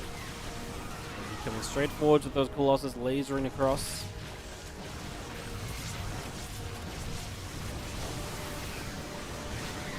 There's a lot of damage output here available for our Protoss player. In the end, Lance's army might have just survived long enough to get to the beautiful amount of tech that he needs. He's trying to come in from the bottom as well, but Storms and Colossus combined are doing some extremely serious work. The flank was good enough to make this almost competitive again.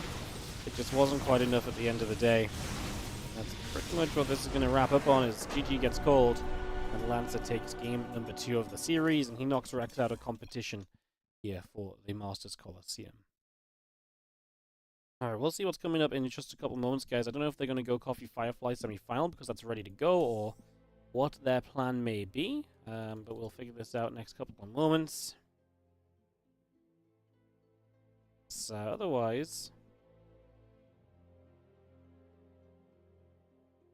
Yeshi and Protoss are playing. Okay, so Yeshi's still in his matchup. We'll give it a moment here, guys. I'm going to see what the mainstream does. I kind of just want to follow them, to be honest.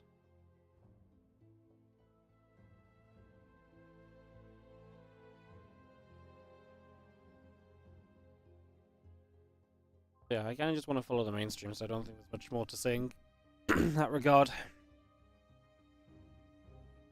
Coffee Firefly would be cool if it's going to start. Looks as though it already started, though, actually, so never mind. So yeah, Coffee Firefly is already underway, apparently.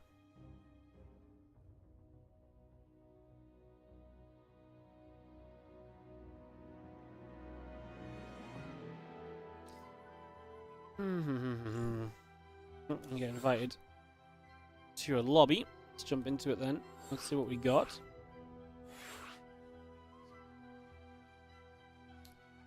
So we're going to get... oh, it's 1-1 between Yeshi and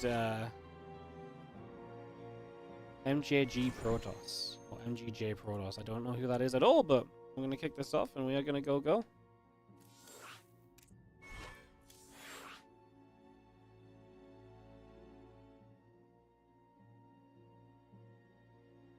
So 1-1, we're going to go into this, and then apparently we just follow into the semi-final afterwards. So apparently we're not going to wait around or anything like that, guys. We're just going to go. Perfect. Don Seneca, thank you so much for the 18-month resub for Aya. Hell yeah, thank you so much. Appreciate it. For Aya indeed. So we get ready to go.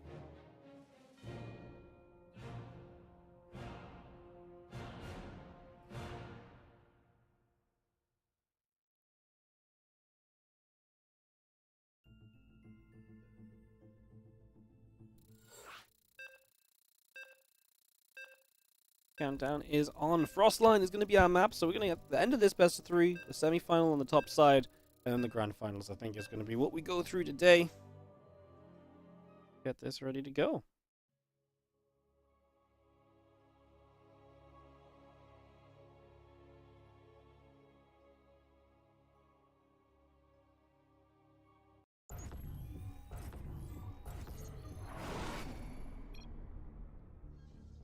So this is 1-1. This is game 3 that we're heading into. As we have got a red Protoss in the bottom left, Yeshi. Top right, orange Protoss is going to be I believe he's just called Protoss. Let me look to see if Wikipedia have any info on another ID for this guy or anything. Oh, Miggy. They're just called Miggy. I've never heard of them in my life. Is it a name change?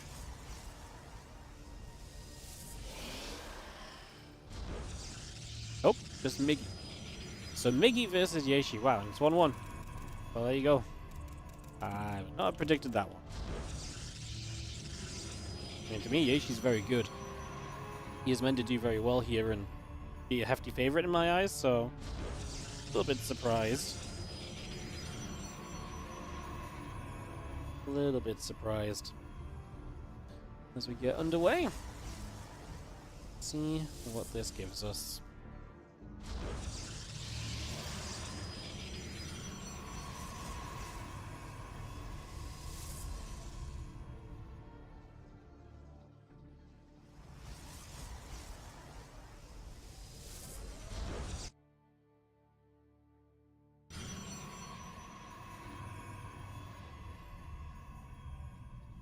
Cybercore going down, gateway coming up.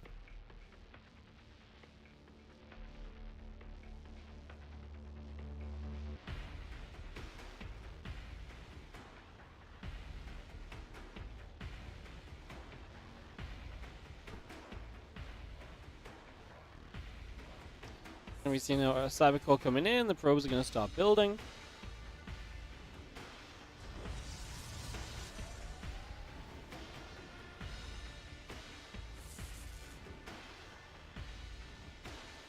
I see the probe chasing the other probe around a little bit.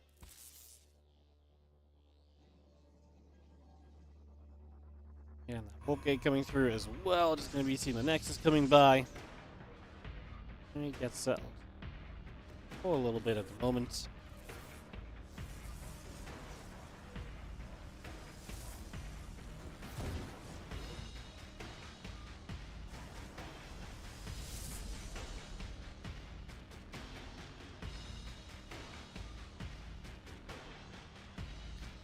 I see a probe coming about a little bit, trying to see what's going on.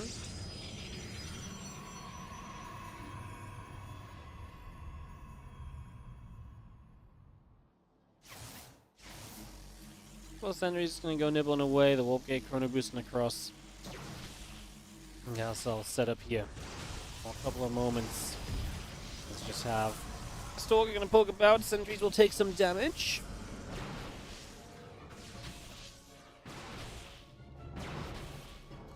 Stalker's going to hit that hallucination. We shove back the other direction. Seeing the couple of extra gates coming about as well.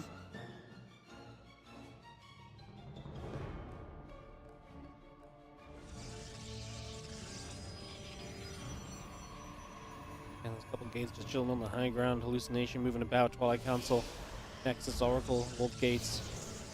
All continues through for the moment. Chrono Boost on that Nexus again coming by.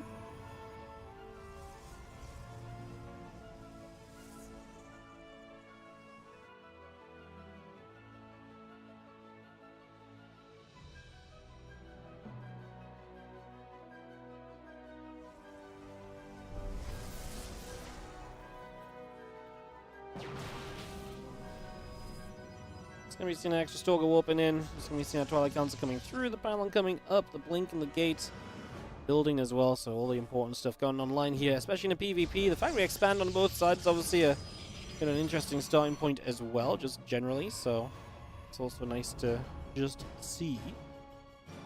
As that blink continues in on both sides, we get that up and running.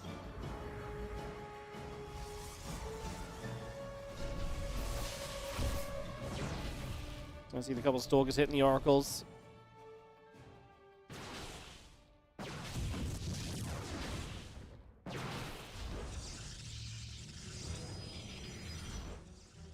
Come through again, that blink coming up. We get settled down for a couple of moments.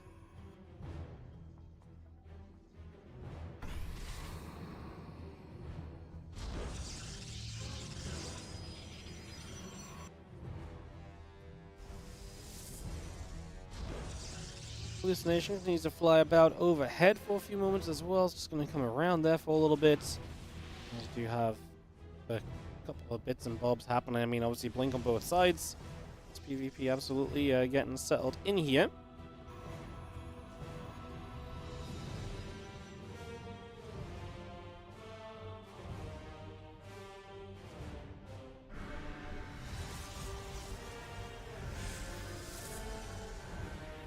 Cargo's going to stay sword up. Nexus gets at the front. And you have again Robo Facility Gateway, Nexus, Blink +1. All of that continuing through for the moment as we settle ourselves into this just now.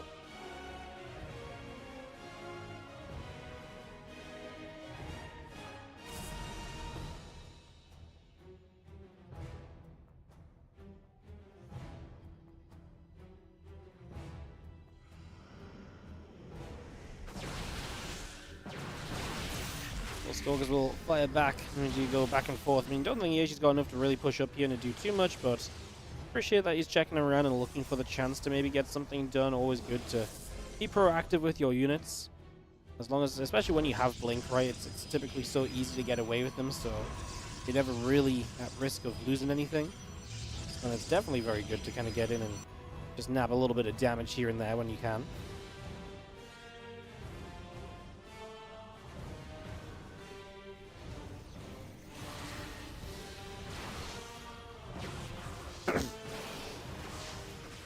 Sex Pro's going down. Good harassment as Yashi is kind of down army supply wise though. I wonder if Miggy is going to be able to get something done as we go to charging +1. The army supply is a little bit of a concern, that much is for sure.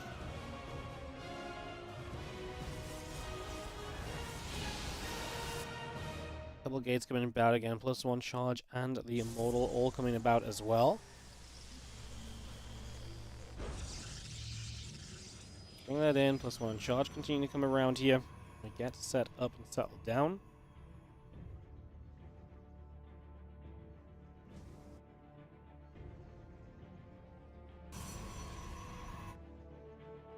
Stalkers move back the other direction.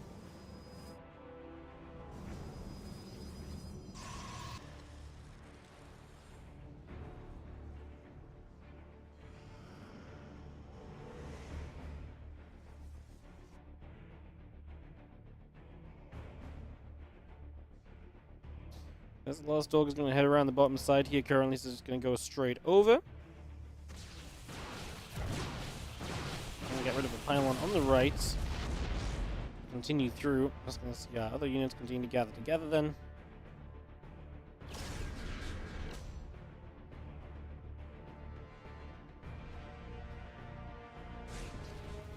Model and a couple of additional high tempos continue to come up for the moment.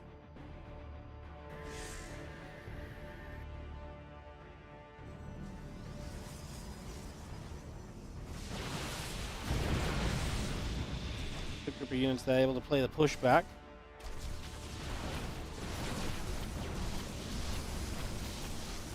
So that's going to come around. Just going to be seeing the other units coming about as well.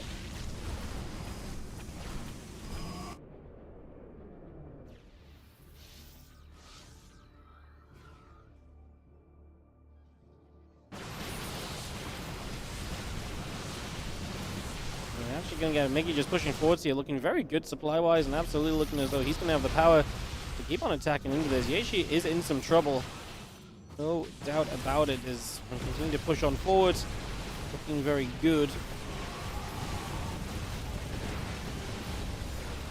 we'll have ourselves the units continue to press in. The Stork's going to continue to take some damage. It does look as though this one is going to go in Miggy's favor, but this was 1-1, so Yashi's going to get knocked out, and like I say, to me, that's definitely a surprise.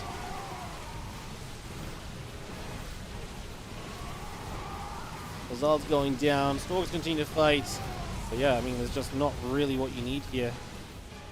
That's, yeah, not really what you need here at the moment. As Yashi does not have the numbers. Kind of mental. That is genuinely an upset to me. I've never really heard of Miggy before.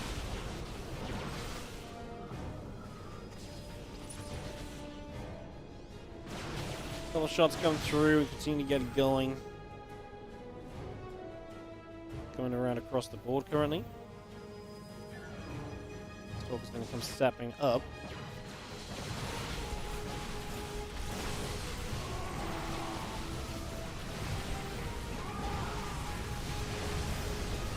Guardian's just coming straight through. Again, the Stalker's going to fly a few, Stalker's going to go back the other way.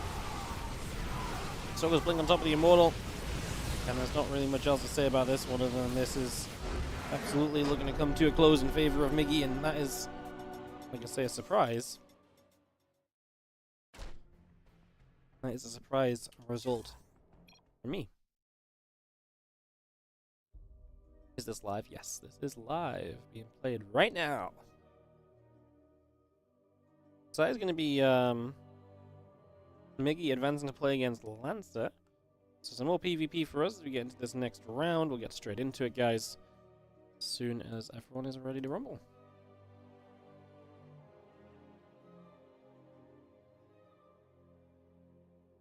Alright, we'll take a couple moments and kick this off.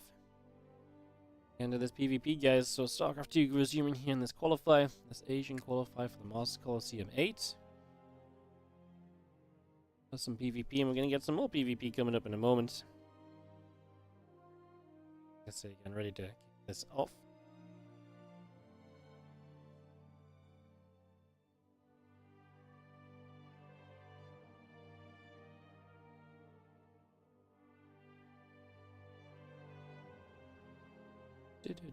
Do.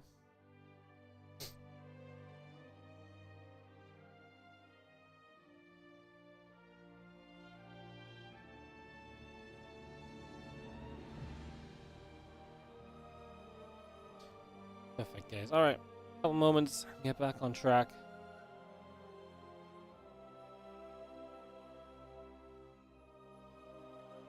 On to the semi-final. Am I alive? I am alive, yes. Hello. Just about. I'm definitely starting to feel a little bit better, at least after being sick. It's a rough couple of days.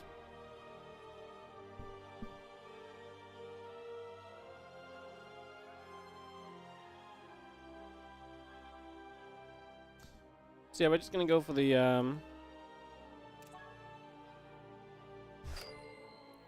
next matchup here, which is gonna be that Lancer matchup, so just following Lancer from his previous result.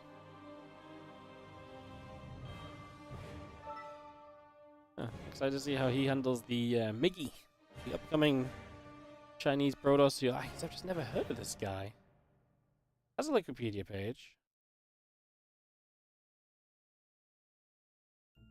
Doesn't really mean much. Played in some online cups. Not really a notable player. I mean, they have to be not a super notable player for me to have never heard of them, even in like a weird region like China, but like genuinely just not someone I've heard of. So, yeah. Kind of a weird one. Kind of a weird little situation. Sorry guys, I muted that a little bit too soon. He called the end of my cough. You wanted to be Lemon in secret? Lemon told me he's not playing until there's a new ESL region announced. He, because he played in our WardiTV event, and we invited him, because he asked, and we invited him, he played. He said, thanks for inviting me. He said, I'm not playing anymore until there's a new ESL announcement, so I guess that's a sign to not invite him again, or something. Really like Lemon. I really like Lemon too, man. Lemon's a cool dude. He be a cool dude.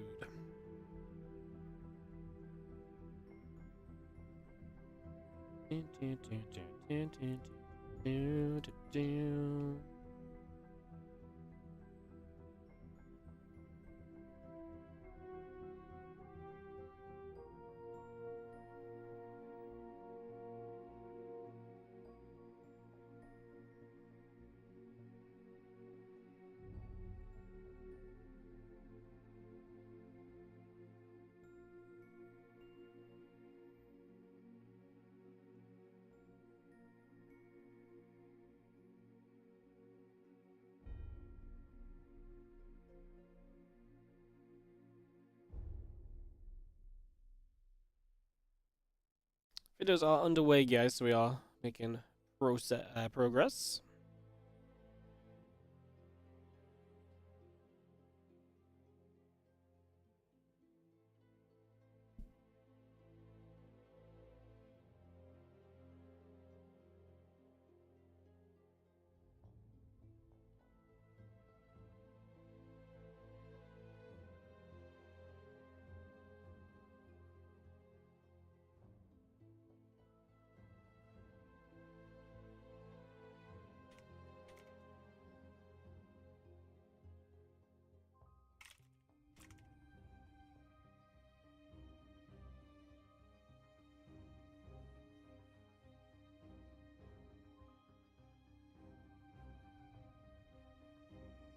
Abyssal Reef, Amygdala, Ley Lines, Neon, Ultra, Whisper, those are the maps still remaining.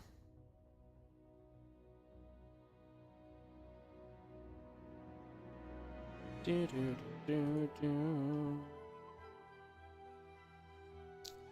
You guys are taking a while today. And you bobbed Oliveira in the qualifier? Yeah, he bobbed him in the regionals, right? Yeah, no, he thought he was going to take off. Me too. I thought he was going to continue to be... He still is good, it's just continuing to put the time in, being that good, and like continuing to push. It's so hard to push to that next level though, right?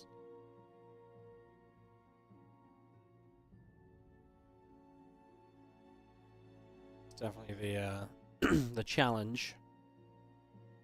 Into that next step.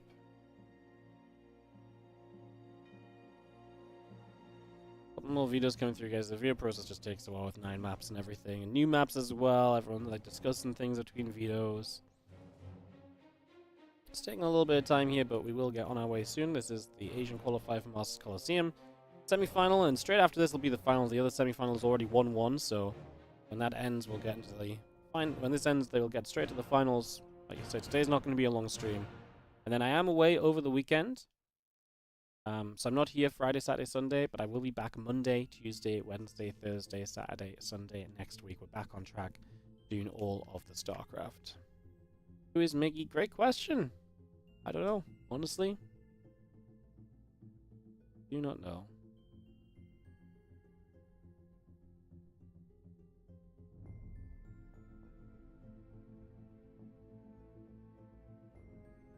Do.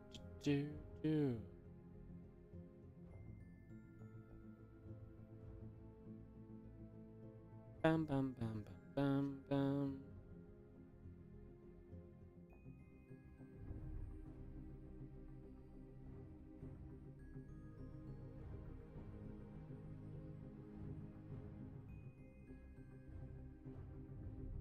Looks like the other semi-final is done, so this video process took long enough that the other guys started a game and finished a game. Which means it's now going to even take longer for us to get going because we have to invite all the additional people from the other semi-final to the party. Oh, today is... you know what it is? I've not done an event that's not my own for so long. And I forget how slow the video processes are in these other tournaments and stuff sometimes. And I'm just like... not used to it, you know?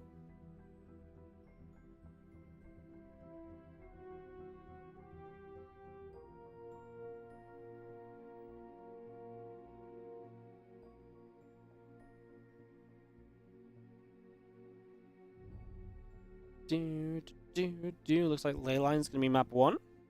Second map Whispers of Gold, and we're gonna end it on Abyssal Reef if we do need 3 games of PvP. Alright guys, kicking this off in just a moment or so. For realsies as well this time, should be. Everyone gets ready to go.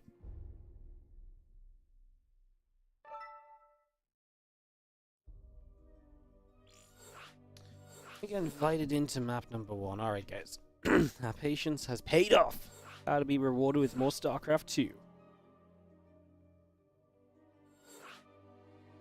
Yeah, thank you for the patience. It has been a little bit of a slow day. We get this best of 3, then the finals will be... Actually, let's see who won that last match. Coffee will be in the finals. It's going to be Coffee in the finals against whoever wins this one. So that's what you have to enjoy. 2 more best of 3s to go. We'll be all wrapped up. Lancer readying. For a moment.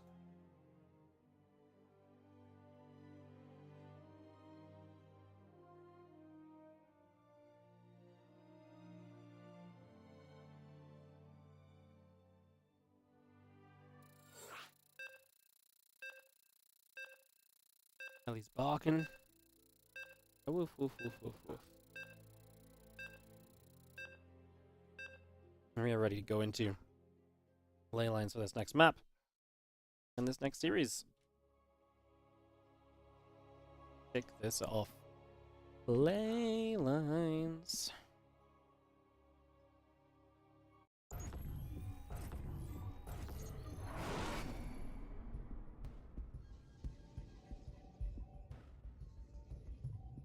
Bottom left-hand side, our green Protoss player here is going to be Miggy, who we don't really know anything or much about.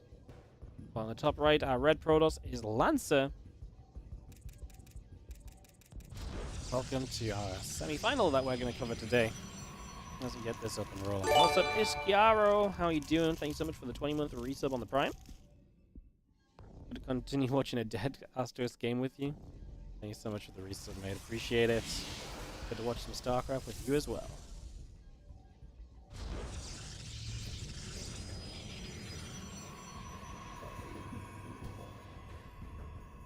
Will there be a Zerg game? No. The Zergs that entered have been eliminated.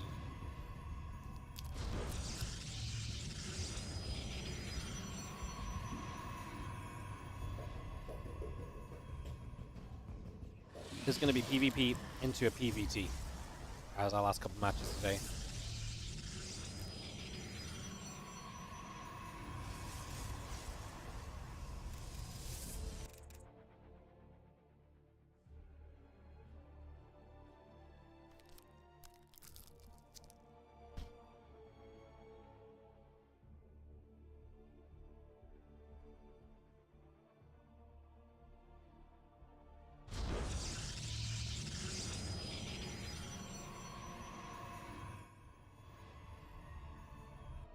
Pylon drops down, Cybercore comes up, Gateway on the way.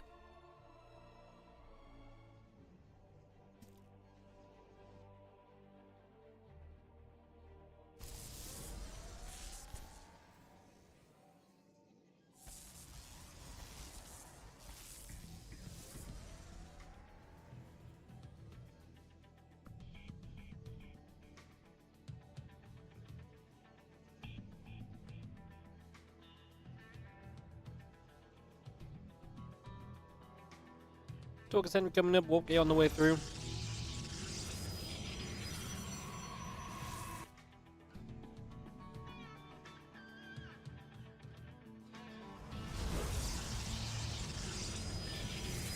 It's going to be seen our Stargate building, a couple pylons coming up.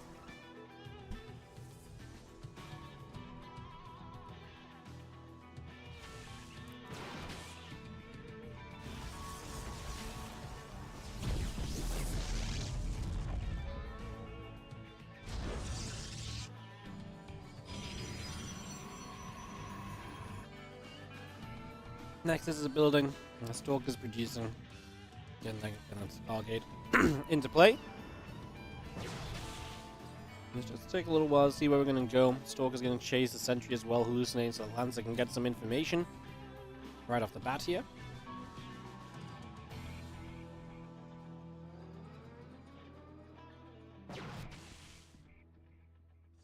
Oracle gets a couple shots off on the hallucination.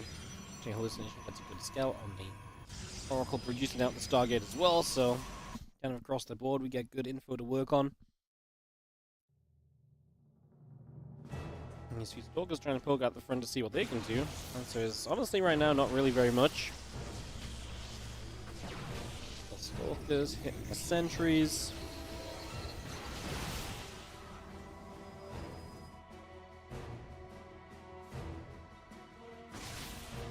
I'm just going to step back a little bit with those units as well. So everything kind of settling for a little while. The Oracle going to fly in, and a couple probes will be found transferring between bases.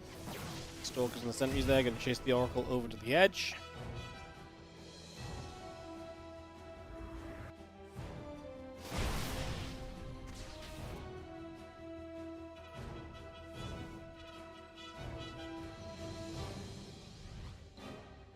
And just going to be seeing a few probes going down. Once again, these PvPs developing into fast expands has been pretty popular to just fast expand PvP lately.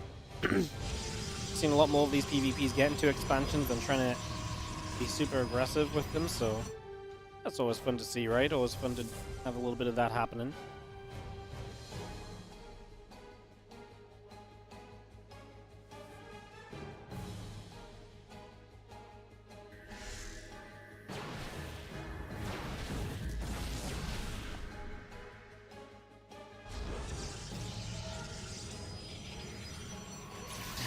Use the hallucinated Zealous to pop the Stasis Sword. That's kind of cute.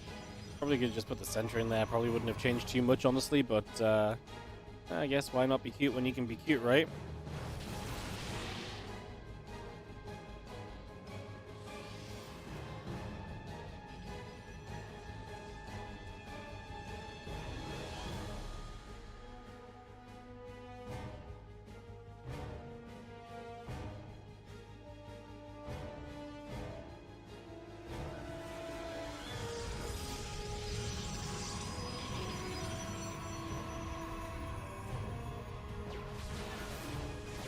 Plus one attack charge on the way. The Immortal coming about. The extra gates are producing.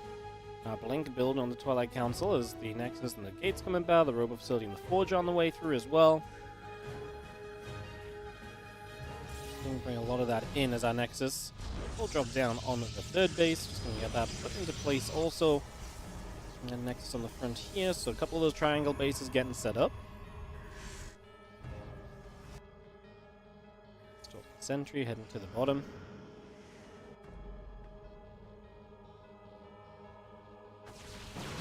Nice catch on that hallucination, so hallucination will go down.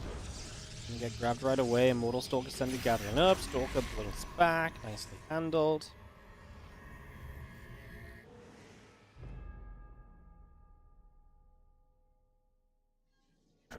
Hallucination flies overhead. A couple of Stalkers going to go pinging on a said hallucination.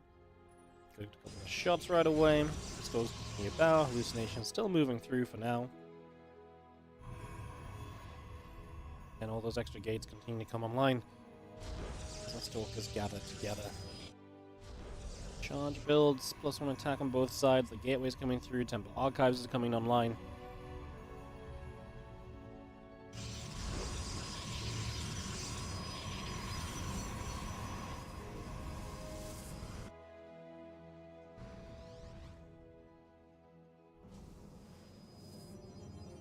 Next Zealot warping in as well.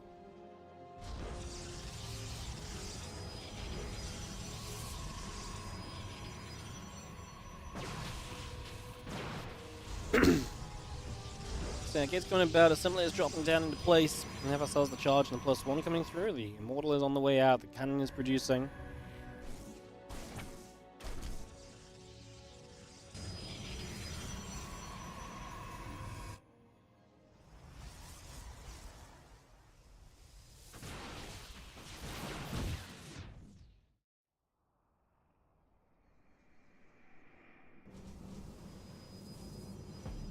So a group of High Templars warping in along the bottom, plus 2 attack on the way through also. A couple of Archons and the Immortal gathering up.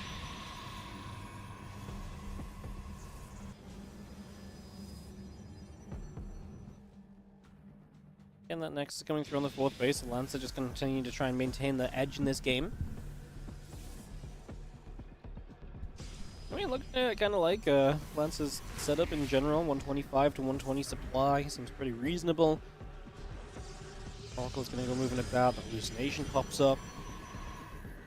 And plus 2 attack and the prism on the way about right now is just have our gateway and probes continuing to build.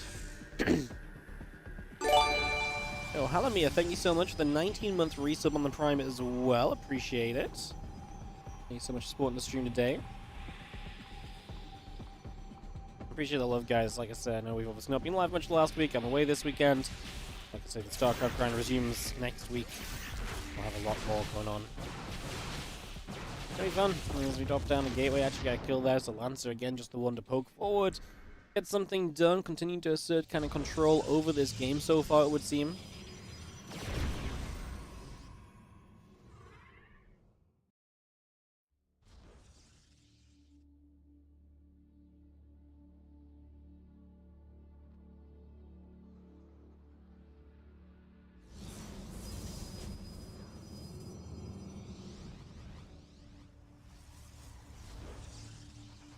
Dark on Immortal coming around the right side.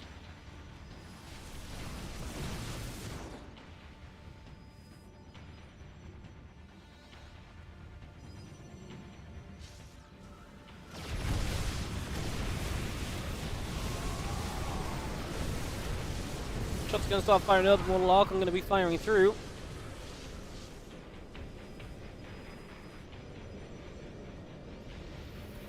And obviously Miggy trying to find a way in, but Lancer looking pretty solid.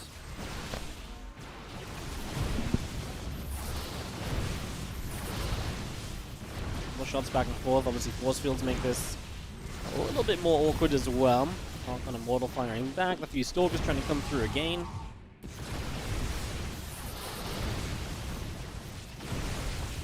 Immortal's getting jumped on. The Archon's still getting chased around a little bit. Just going to get rid of a couple more of these Stalkers. Now the Zealot's going to get jumped at.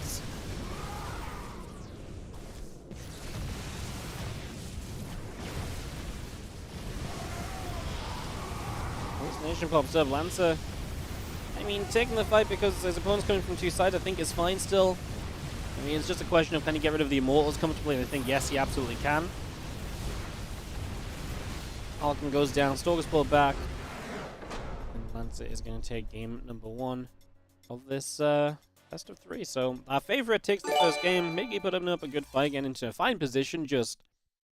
You know, it's not like he was like massively behind on supply, and of course we shouldn't expect him to be. He beat Aishi, so he's clearly good. Just Lancer a little bit better, and just I think just little things giving him an edge that it did not come down to like it didn't look like a big deal at the end of the day, right? If that makes sense. It was just kind of like we did the thing. It was done well. Good job by Lancer putting himself in a good spot. As we are going to have our next game coming up in a moment on Whispers of Gold. Thanks so much, DJ Chris Spear, on the 18-month respawn the Prime. Thanks for all the great SE2 content. No worries. Thank you so much for supporting it. Like I say, gonna have a lot more of it next week. Once I'm back on Monday. Should be a ton of fun, so looking forward to all of that and spending some hard-spent hours with you guys. Gonna be good. Gonna be good.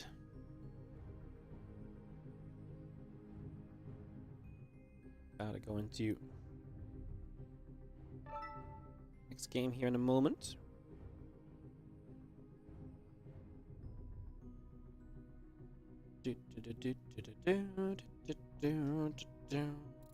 Gogo's cold. He can kick this off.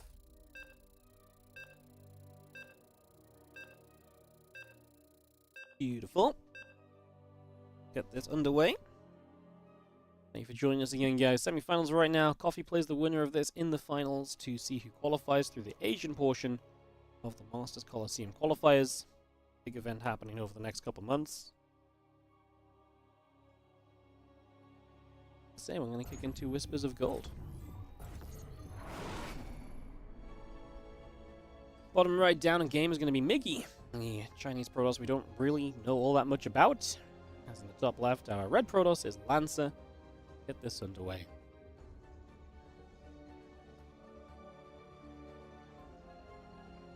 Game number 2 of our best of 3.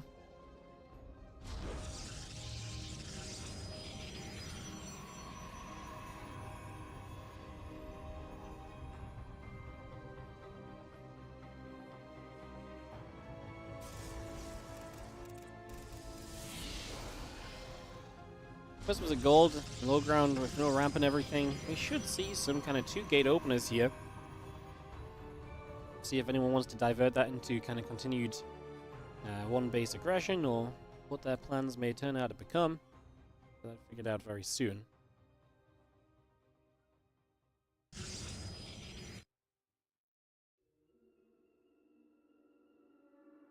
Yeah, a couple of stimulars and the gateway coming online. Just gonna have ourselves all of that coming by. What race is Coffee? He's a Terran. So yeah, it'll be a PvT final.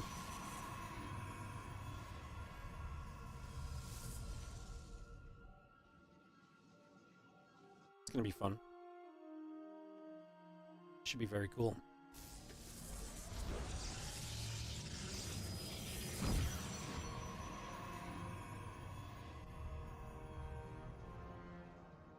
Again, Cybercore's coming up, Gateway coming about.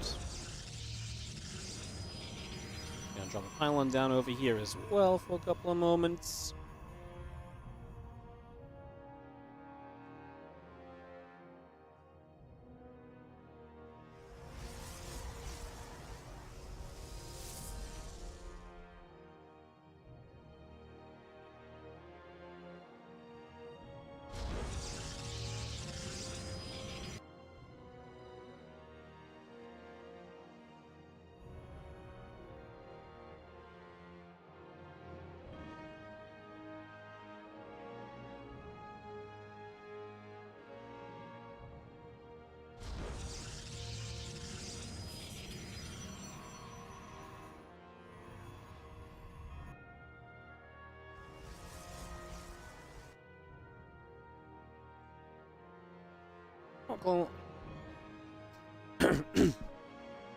Sorry.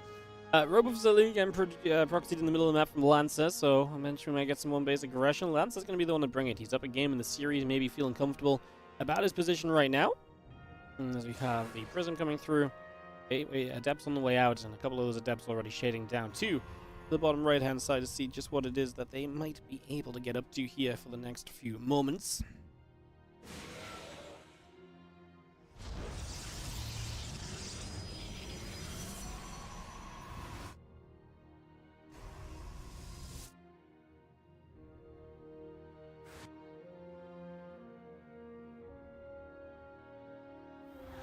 Well, the Depth's going to move across, just going to jump into the Prism, obviously, and we can obviously, with the Immortal and Sentries on the way, have a very strong follow-up to this as well, so that's everything we're setting for at the moment. That's all coming through.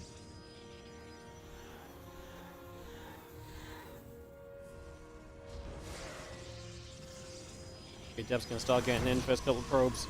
Already beginning to drop down, that's going to be 2, that's going to be 3, 4. Yep, we are off to the races right now.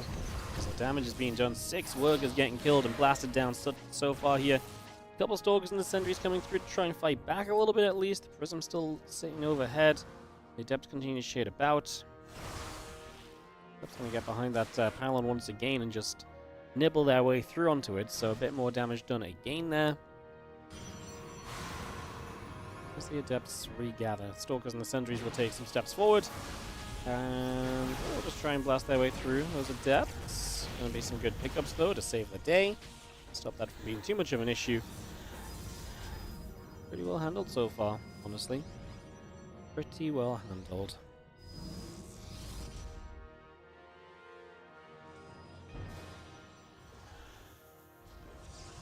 Is that Protoss skin on green? Yeah, the mod actually lets you apply skins. Oh, apply kind of an entire skin set to a race if you want to. So it's quite common in mirror matchups for them to set one of the races as a skin, so it's more distinguishable.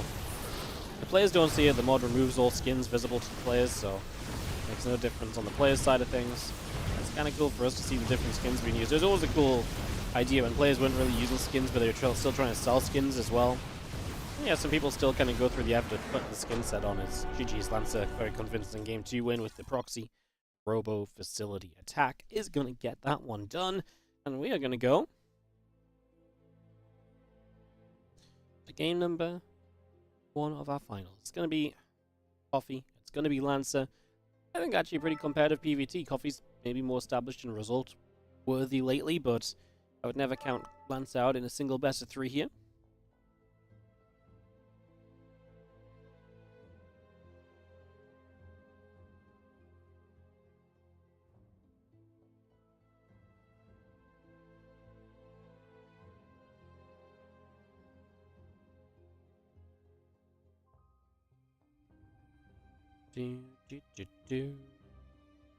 Couple people figuring out who's going to veto first and so on, so we'll just get that sorted and we'll get that ready to rumble into our PvT final today, guys.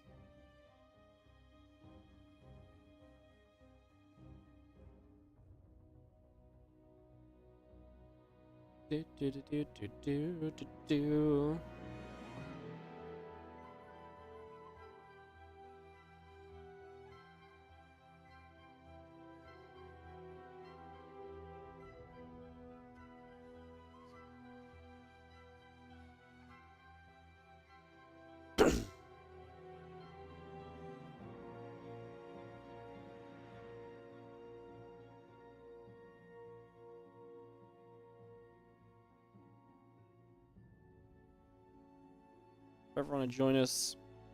More people looking to come and get involved. You got to get all the vetoes done. Everyone invited in lobbies. It takes a little bit of time, guys. That's where we are at currently.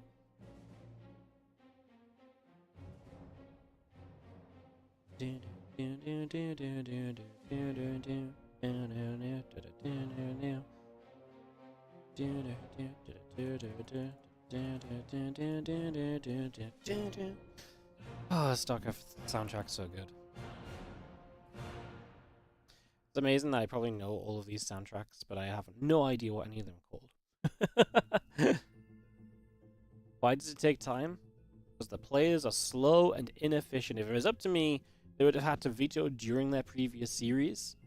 You know? You would just have to veto while you're playing, and you'd have to do 2 sets of vetoes. In case it depended on, you have to veto against one guy in case you play him, or the other guy in case you play him, you know? Yeah, I would have them vetoing preemptively, but apparently it's normal to let them finish the game, have a moment, all the rest.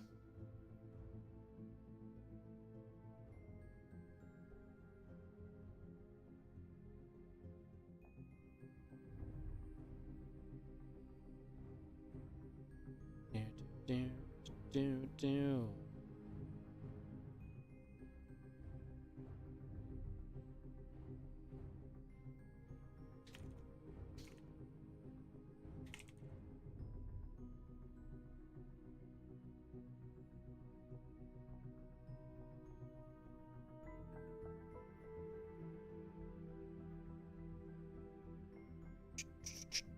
Yeah, Lancer was Cyan. That's what I mean. This is genuinely a pretty good series, I think. But not favor Cyan or Coffee super heavily against the other. I think it's very winnable on both sides. Maybe I lean towards Coffee, but...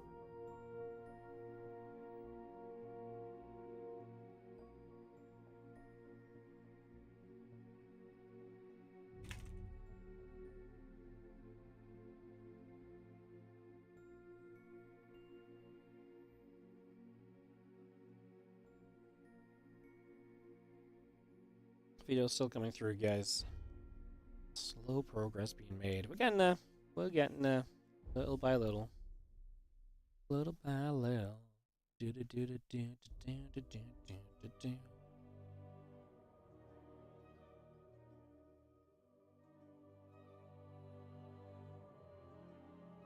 Crossline gets vetoed. Couple more bits and bobs being sorted.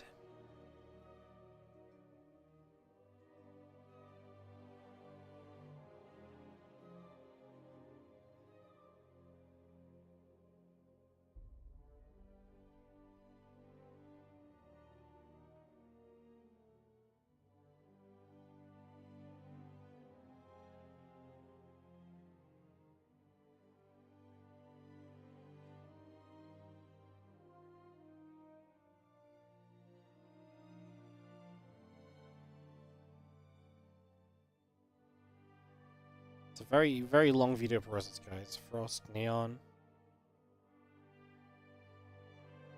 Coffee's been vetoing wrong all day, is what I'm gathering from this. He thinks the veto process works differently to what the admin is telling him. The admin is like, no, you've been vetoing wrong all day. Coffee's like, ugh.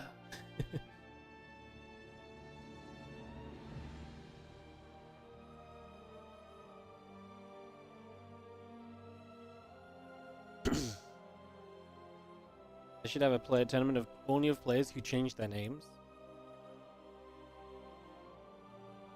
Probably a lot of people changed their name over time. They just weren't high profile enough at the time for it to matter.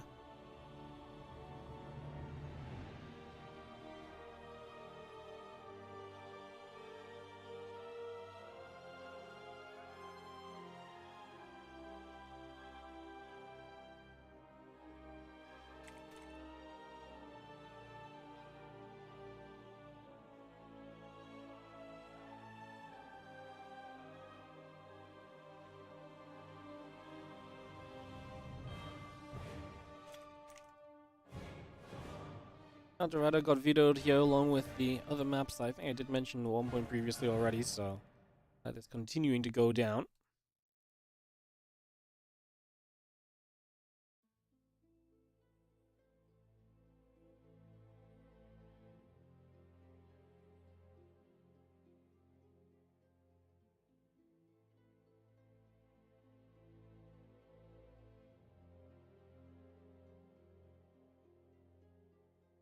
Who is Lancer? That's Cyan. Bjorn changed his name. Yeah, Bjorn wasn't always known as Bjorn. I guess it depends how far back you go and how, you know, important of a player they were to StarCraft at the time, right? As to how much people really noticed it or cared about it, I suppose.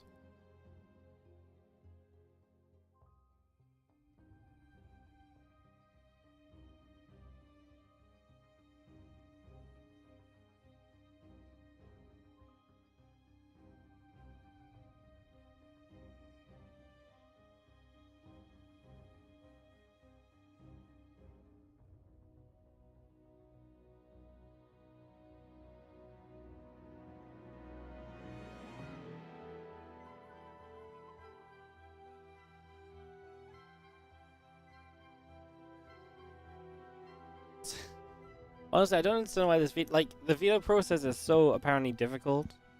I guess because it's A B B A A B.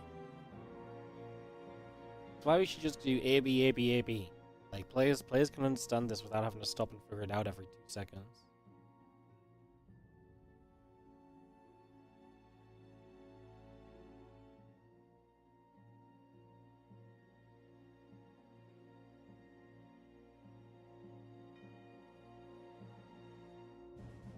We've now gotten to the point of vetoing King's Cove as well. First map has been decided.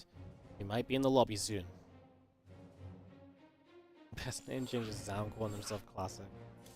Oh, this was so dumb. What I thought was really dumb is that, like, I literally wrote Zound over where it says Classic, and people are still like, what, are you sure it's Zound? And then you also have Classic then playing, and people are like, oh, so that's Zound, right? I'm like, no, because when it was Zound, we had his name written over where it said. Like, these things make so much sense in my head. I appreciate coming in as a viewer, you don't have all the information. It probably isn't as obvious and stuff, but my goodness, like, god damn, it's like, I'm doing everything I feel like I can to, like, make this obvious and to help, but nothing I did was enough, right? Like, it was completely out of my hands to help make this one understandable.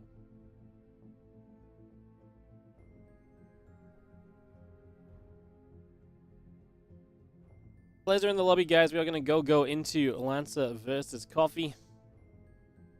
This off in a moment for our finals of this qualifier today. About to get this going. Abyssal Reef to open us up.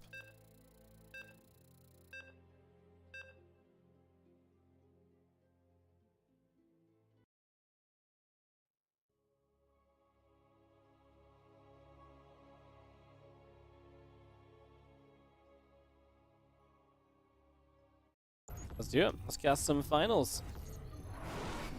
Let's cast some finals. StarCraft is in the bottom right-hand side. Our blue Terran player is going to be Coffee. Taking on the red Protoss in the top left corner of the map, we are going to have Lancer. Number one of this best of 3, and let's see what these guys are going to give us as we get this up and rolling. Finals. Winner qualifies into the Masters Coliseum, massive event. Big opportunity for either of these guys. Established players within their own regions have done decently in international competition. Being part of Masters Coliseum is definitely a big plus for them. So, yeah, let's see which of them will book their one spot only available in their name. I honestly thought they might give the Asia qualifiers 2 slots, but I guess Oliveira's already in the tournaments. They're just like, you know what, we already got our Chinese king. He's going to go win it all. We don't even need them anymore, right? Obviously, Masters Coliseum is run by the Chinese organizers SC boys, so yeah, like I say, I would not have been surprised if they favored a couple more slots on their Asian qualifier. Yeah, like I say, just the one for this event. To be fair, yeah, kind of makes sense.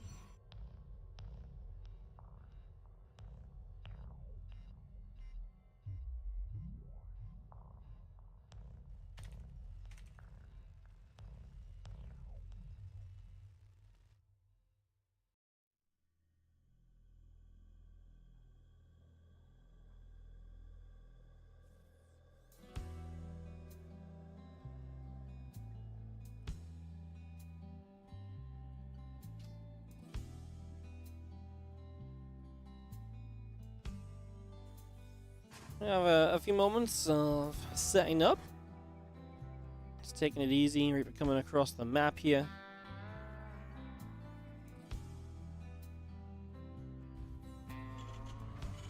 And as we settle in, see what's going to take place. Just going to be having ourselves the Marine going to pop out. Going to push the probe back the other direction, so that's nice to see. Keep that probe out of here. Keep it from causing trouble. We're going to fire a few more shots off. Probes will take some damage.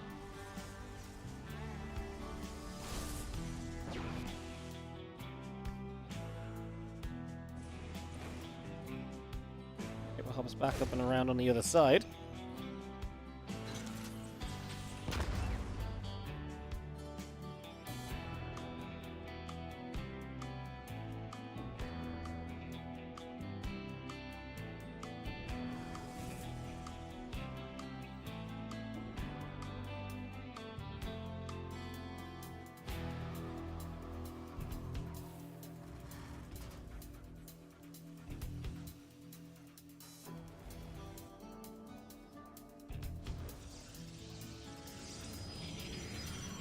Stalker's just going to patrol. Blink on the way up. Going to be our initial choice once it gets settled in.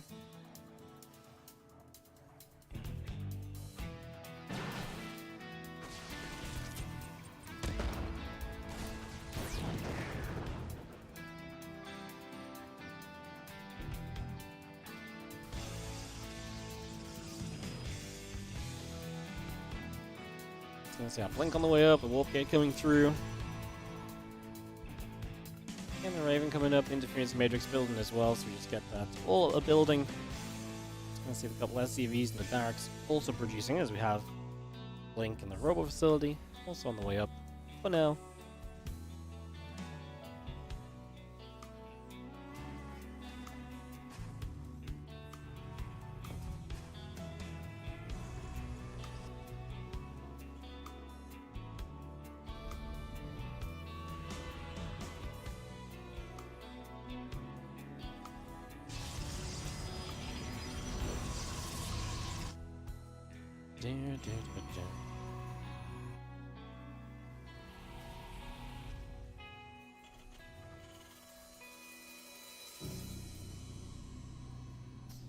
Oh, we'll see an interference matrix comes up again. Charge on the side of Lancy. Start to see where this game is going to go to. Get settled for a little bit here.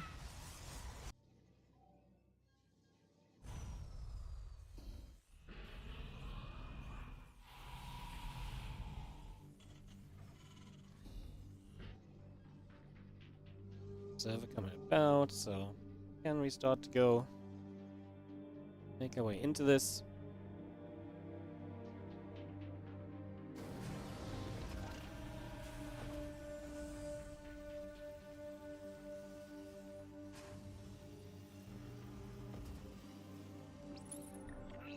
Charge building up as well. Just going to be having ourselves the gateways and the temple archives coming through too.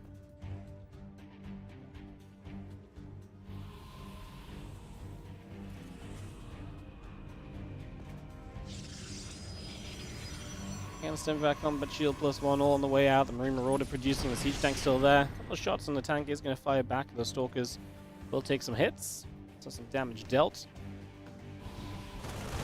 Storm continuing through, and the Stalker's still trying to get there on a little bit more pressure. Not going to succeed too heavily though. Unfortunately, not going to be able to do too much here as again Storm and Charge will continue to build. Bio is going to continue to push the Stalkers away at least, so a little bit more pressure onto those for now.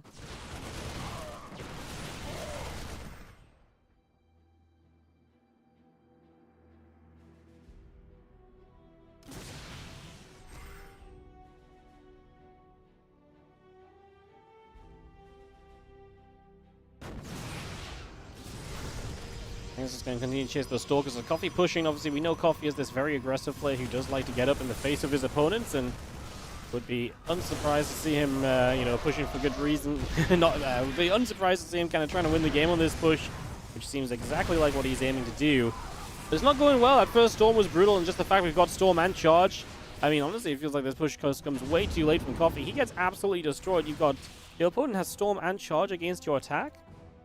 I think it's fair to say that that basically means your attack was not a success. Like, your attack did not hit at the right timing if you're attacking when they have Charge and Storm and you've got basic bio units. You know, like, to me, that is a failure on the part of Coffee. So, an interesting moment. A couple High Templar going to move about as well. Forge is coming through. The Nexus is on the way also.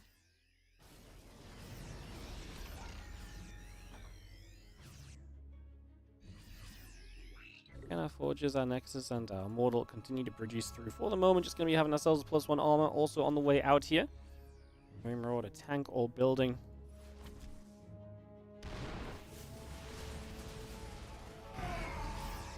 And moves over to the right-hand side. Just going to be having ourselves the Medivacs, the Marines, the +1 armor coming up. The Bio just going to get there as well. Again, 1-1 upgrades and the Immortal continue to build into play. Nexus coming through also.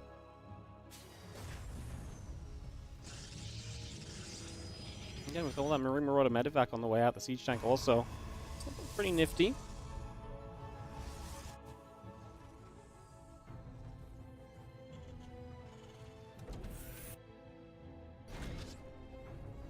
At this point, I mean, Coffee is actually going to get storm dropped as well. That's actually a brutal storm drop. It does a lot. 8 workers go down. The High Templar auto attack kills 1 too. Oh, that's very amusing. Never expect the HT auto attack to be successful, right? Man's lands on the right hand side.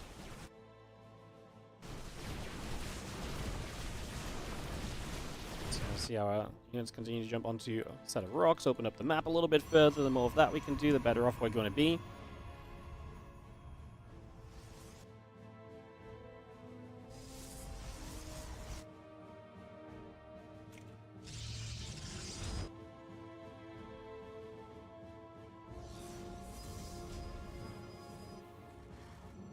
Stalk is still producing on by, just going to be having our army continue to settle here. As we do.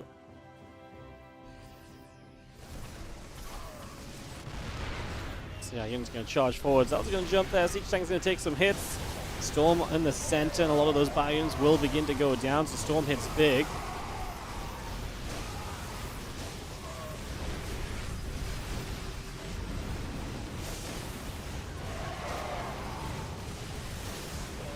Storm's all over. Coffee just does not have enough, and Man's all over this game from the initial, kind of the initial defense. Obviously, kind of set him up to win, and that part looked very good. To get ready to go into game number 2.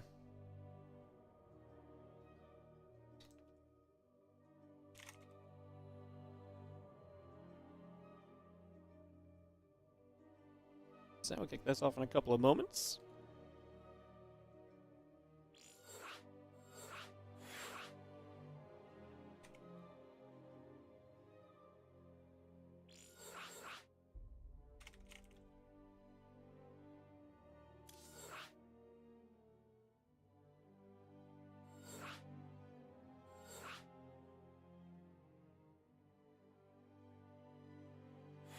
Jumping in, Amygdala coming up. Just going to be seeing this second game. Then Lancer a map away from qualifying into the Masters Coliseum, guys. Would be obviously very cool for Lancer to make it there. It would be cool to see Coffee. I almost feel like Coffee has more chance of upsetting people in the Masters Coliseum. I feel like his playstyle can be very dangerous, can be very, you know, strike and hit hard. So I do think that sometimes he can maybe be the better player to maybe create upsets. It'd be cool to see Lancer kind of come through and, yeah, represent. He's also a very good player. I think he could win some maps. I just think Coffee has the bigger chance of a straight up upset, you know. Is how I feel about it. So doesn't matter what I feel about it though. What does matter is what the players are going to do about it. We're going to kick off into our game number 2 right now. As it is going to be Lancer and Coffee. Second map here coming up on Amygdala. And can Coffee fight back, or is Lancer going to take it away? Show us the way to victory.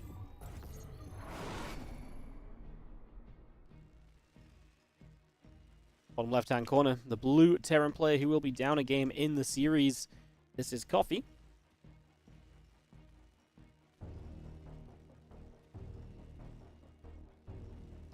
Takes on the red Protoss on the top right side of the map is Lancer.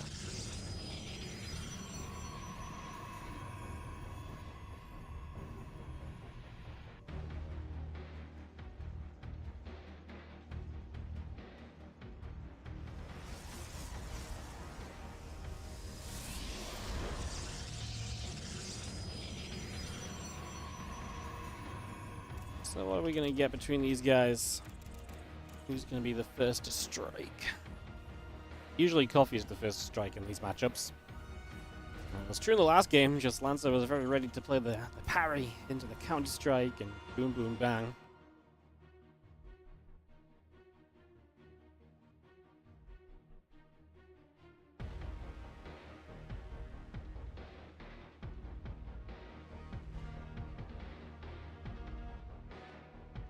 Going around, just going to be seeing our SCV in the barracks continuing up as well. Texas gets onto the natural here. The probe just moves down the right hand side. So the probe just going to go on a little bit of a journey.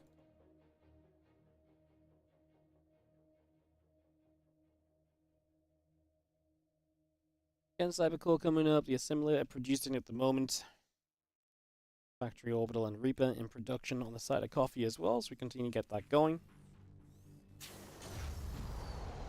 The mule drops into place.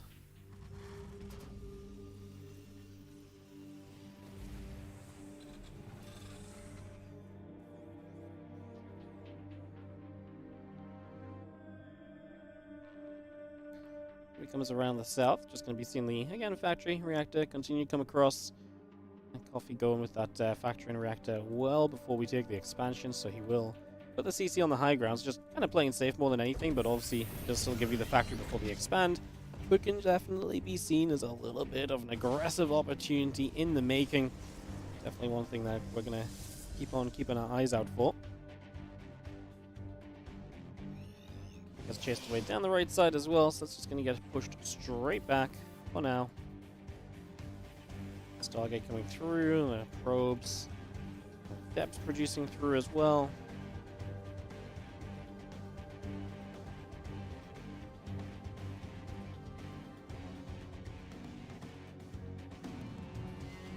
Stargate's about to finish, so Starport's about to finish, so we will have ourselves some idea of, you know, are we just going to go straight to a medevac? Yes, we are.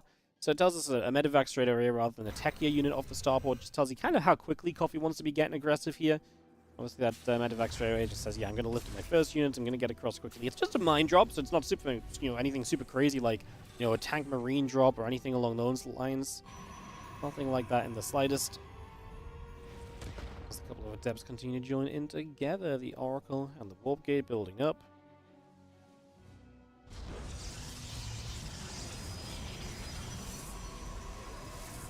The adept of the Stalker will just gather from the natural.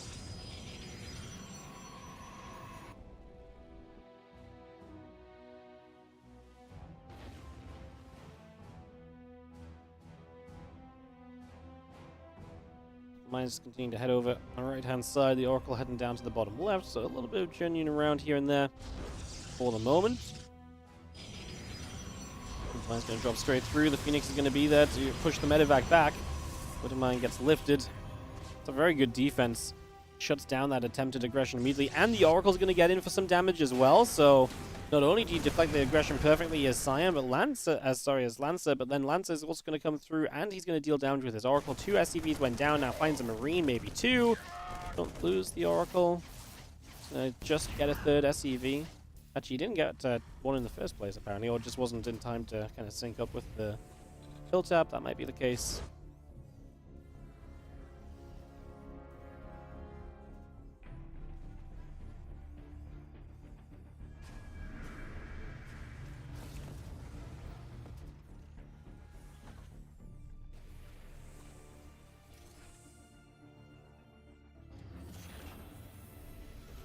You're seeing a couple of Marines, the barracks, engineering bay, all continuing up for now.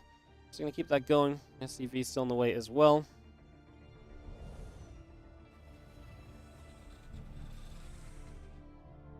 Phoenix going to make their way into the main.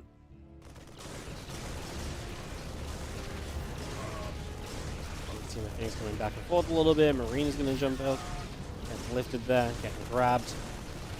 And the Phoenix is going to clean up a couple more units. Once again, it is Lancer who is seemingly in control of this game so far. Doing very well at this point. Putting some good damage out. I'm just going to drop a cheeky little revelation into the front.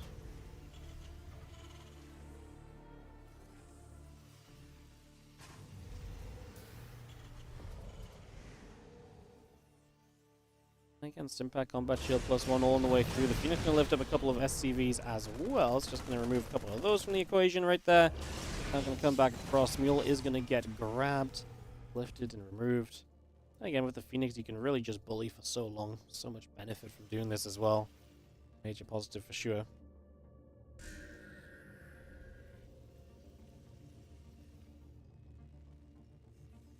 As the Terran hits those bio upgrades, we'll see what he can maybe do. There's always going to be that surge across the map from a Terran.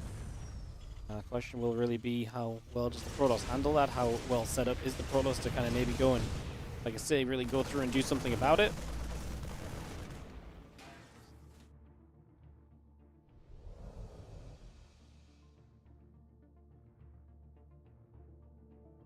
SUV's going down. Bio is pushing right now. 2 bases. Still just unit production on the way. No sign of a third from Coffee. In Lancer right now, army supply is even already, so that already looks pretty reasonable.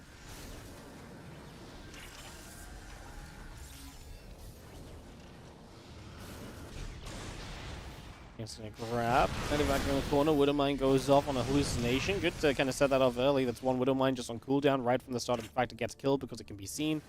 So that's just really nice to shoot through that. Now a third CC starts from Coffee. So now he says, okay, you know what? Yeah, you're right. I can't really do much here. So now you're going to go into that third command. So, well, you know, I think that may actually be a little bit troublesome for you, buddy. It's pretty late on.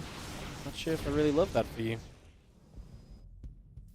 Not sure. I mean, I don't think I love that for him at all. In fact, that's really, really great. Woof. Woof. Yes, it's very dog-like from. It's really rough for him.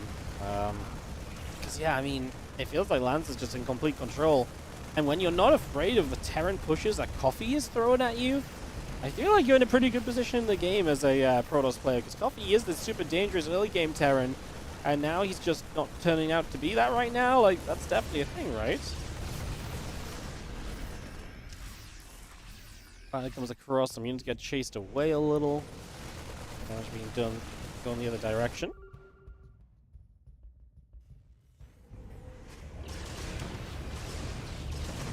Phoenix gonna lift up, the SCV's come about.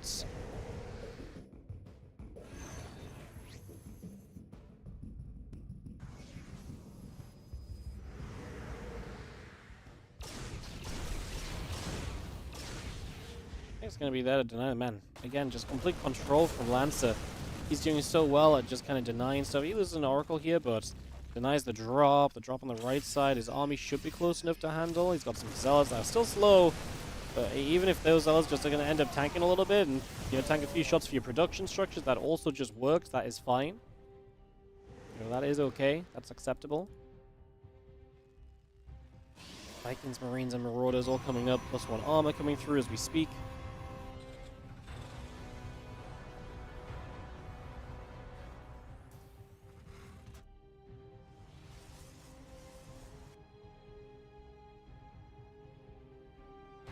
Going to get towards the upper left-hand side, just going to gather onto the watchtower there. Everything else still moving around a little.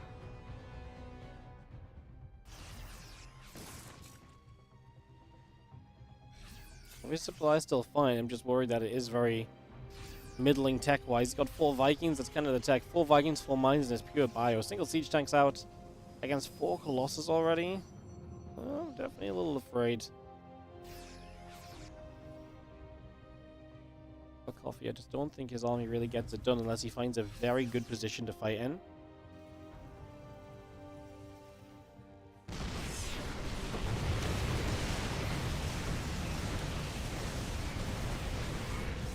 So see the Colossus there, going to take down the siege tank. SCV is going to get blasted a little bit. Bio now going to stim towards the natural. So yeah, maybe, like I say, if Lancer gets out of position and Coffee can create a good fight. I mean, he's essentially saying, I understand that I can't kill the army easily, so I'm going to just make it weird. Kills the Robo, going to get into the natural, going to get into the main. He's actually going to join his entire army up by dropping into the main and running into the main. The issue is going to be is that he's stuck there. There's no easy escape route for him from this position.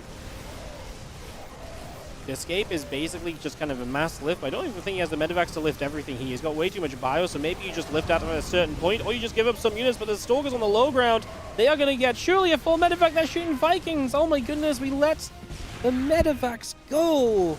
The Stalkers could have killed at least 1 full medevac, probably 2 if they just target fire. I know they don't have blinks, they can't chase easily, but that should have been a prime time. Just right-click the medevac. Who cares about the freaking Viking? Like, yeah, okay, you're going to kill 1 more Viking. He's got 2 Vikings anyway. Like, he's not going to kill your Colossus. Like, they're going to stick around, get the medevac full of units. You know they're full because he lifted everything. There was still units on the ground, right? But I feel like that was a miss. That was a slightly exasperating moment for me because I really felt like that was such an obvious choice. But all the medevacs got out, and Coffee kind of gets away with this crazy move of running into the main base with no actual escape plan. What Lancer could have done as well is just run the Phoenix away from the Vikings initially. He let the Phoenix fight the Vikings for so long. He didn't necessarily need to let that happen. He could have maintained some of that Phoenix count as well. Now Ghosts available. Ghosts run right up into it. They're going to go down, but they did drop their EMP, so they did very well there. Colossus putting in their work as Coffee does not have the army supply, unfortunately, to stay in this, and that means Lancer will find a 2-0, and Lancer is going to be the winner of the Asian qualifier for Masters Coliseum. Congrats to Lancer. Congrats to Lancer. So Lancer will be a Protoss representative in the Asian, from Asia in the Masters Coliseum 8.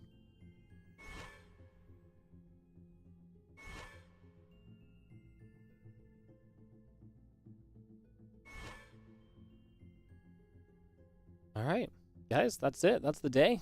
Like I said, it's not a long day today. Well, it's still 3 hours or so, not bad. Not a super long one, obviously. Like I say, I'm away for the weekend, so I'm not here for the rest of the qualifiers. I think the rest of the qualifiers are going to be a step up. You've got Korea, you've got Europe, I think you've got a global one as well. So yeah, I mean, the rest of the qualifiers are probably going to be a little bit better than this as well. I'm sure you guys can catch them on all of the other English streams that we're covering today too. And yeah, thank you so much for watching, guys. A pleasure as always to provide you guys some StarCraft content. Like I say, feeling better. Hopefully going to be full 100% next week again. Not here Friday, Saturday, Sunday. I'm away for this weekend. When I come back, it is going to be full for StarCraft. WardiTV Mondays on Monday. Tuesday, going to be a Limo League replay coverage. Wednesday and Thursday, WardiTV Christmas Invitational will begin. Friday, day off. Saturday and Sunday, you guessed it, Masters Coliseum Group A, actually. It's already. So that's going to be what's going on. That's going to be what's happening. Thank you so much once again for tuning in. And, yeah, I appreciate you guys.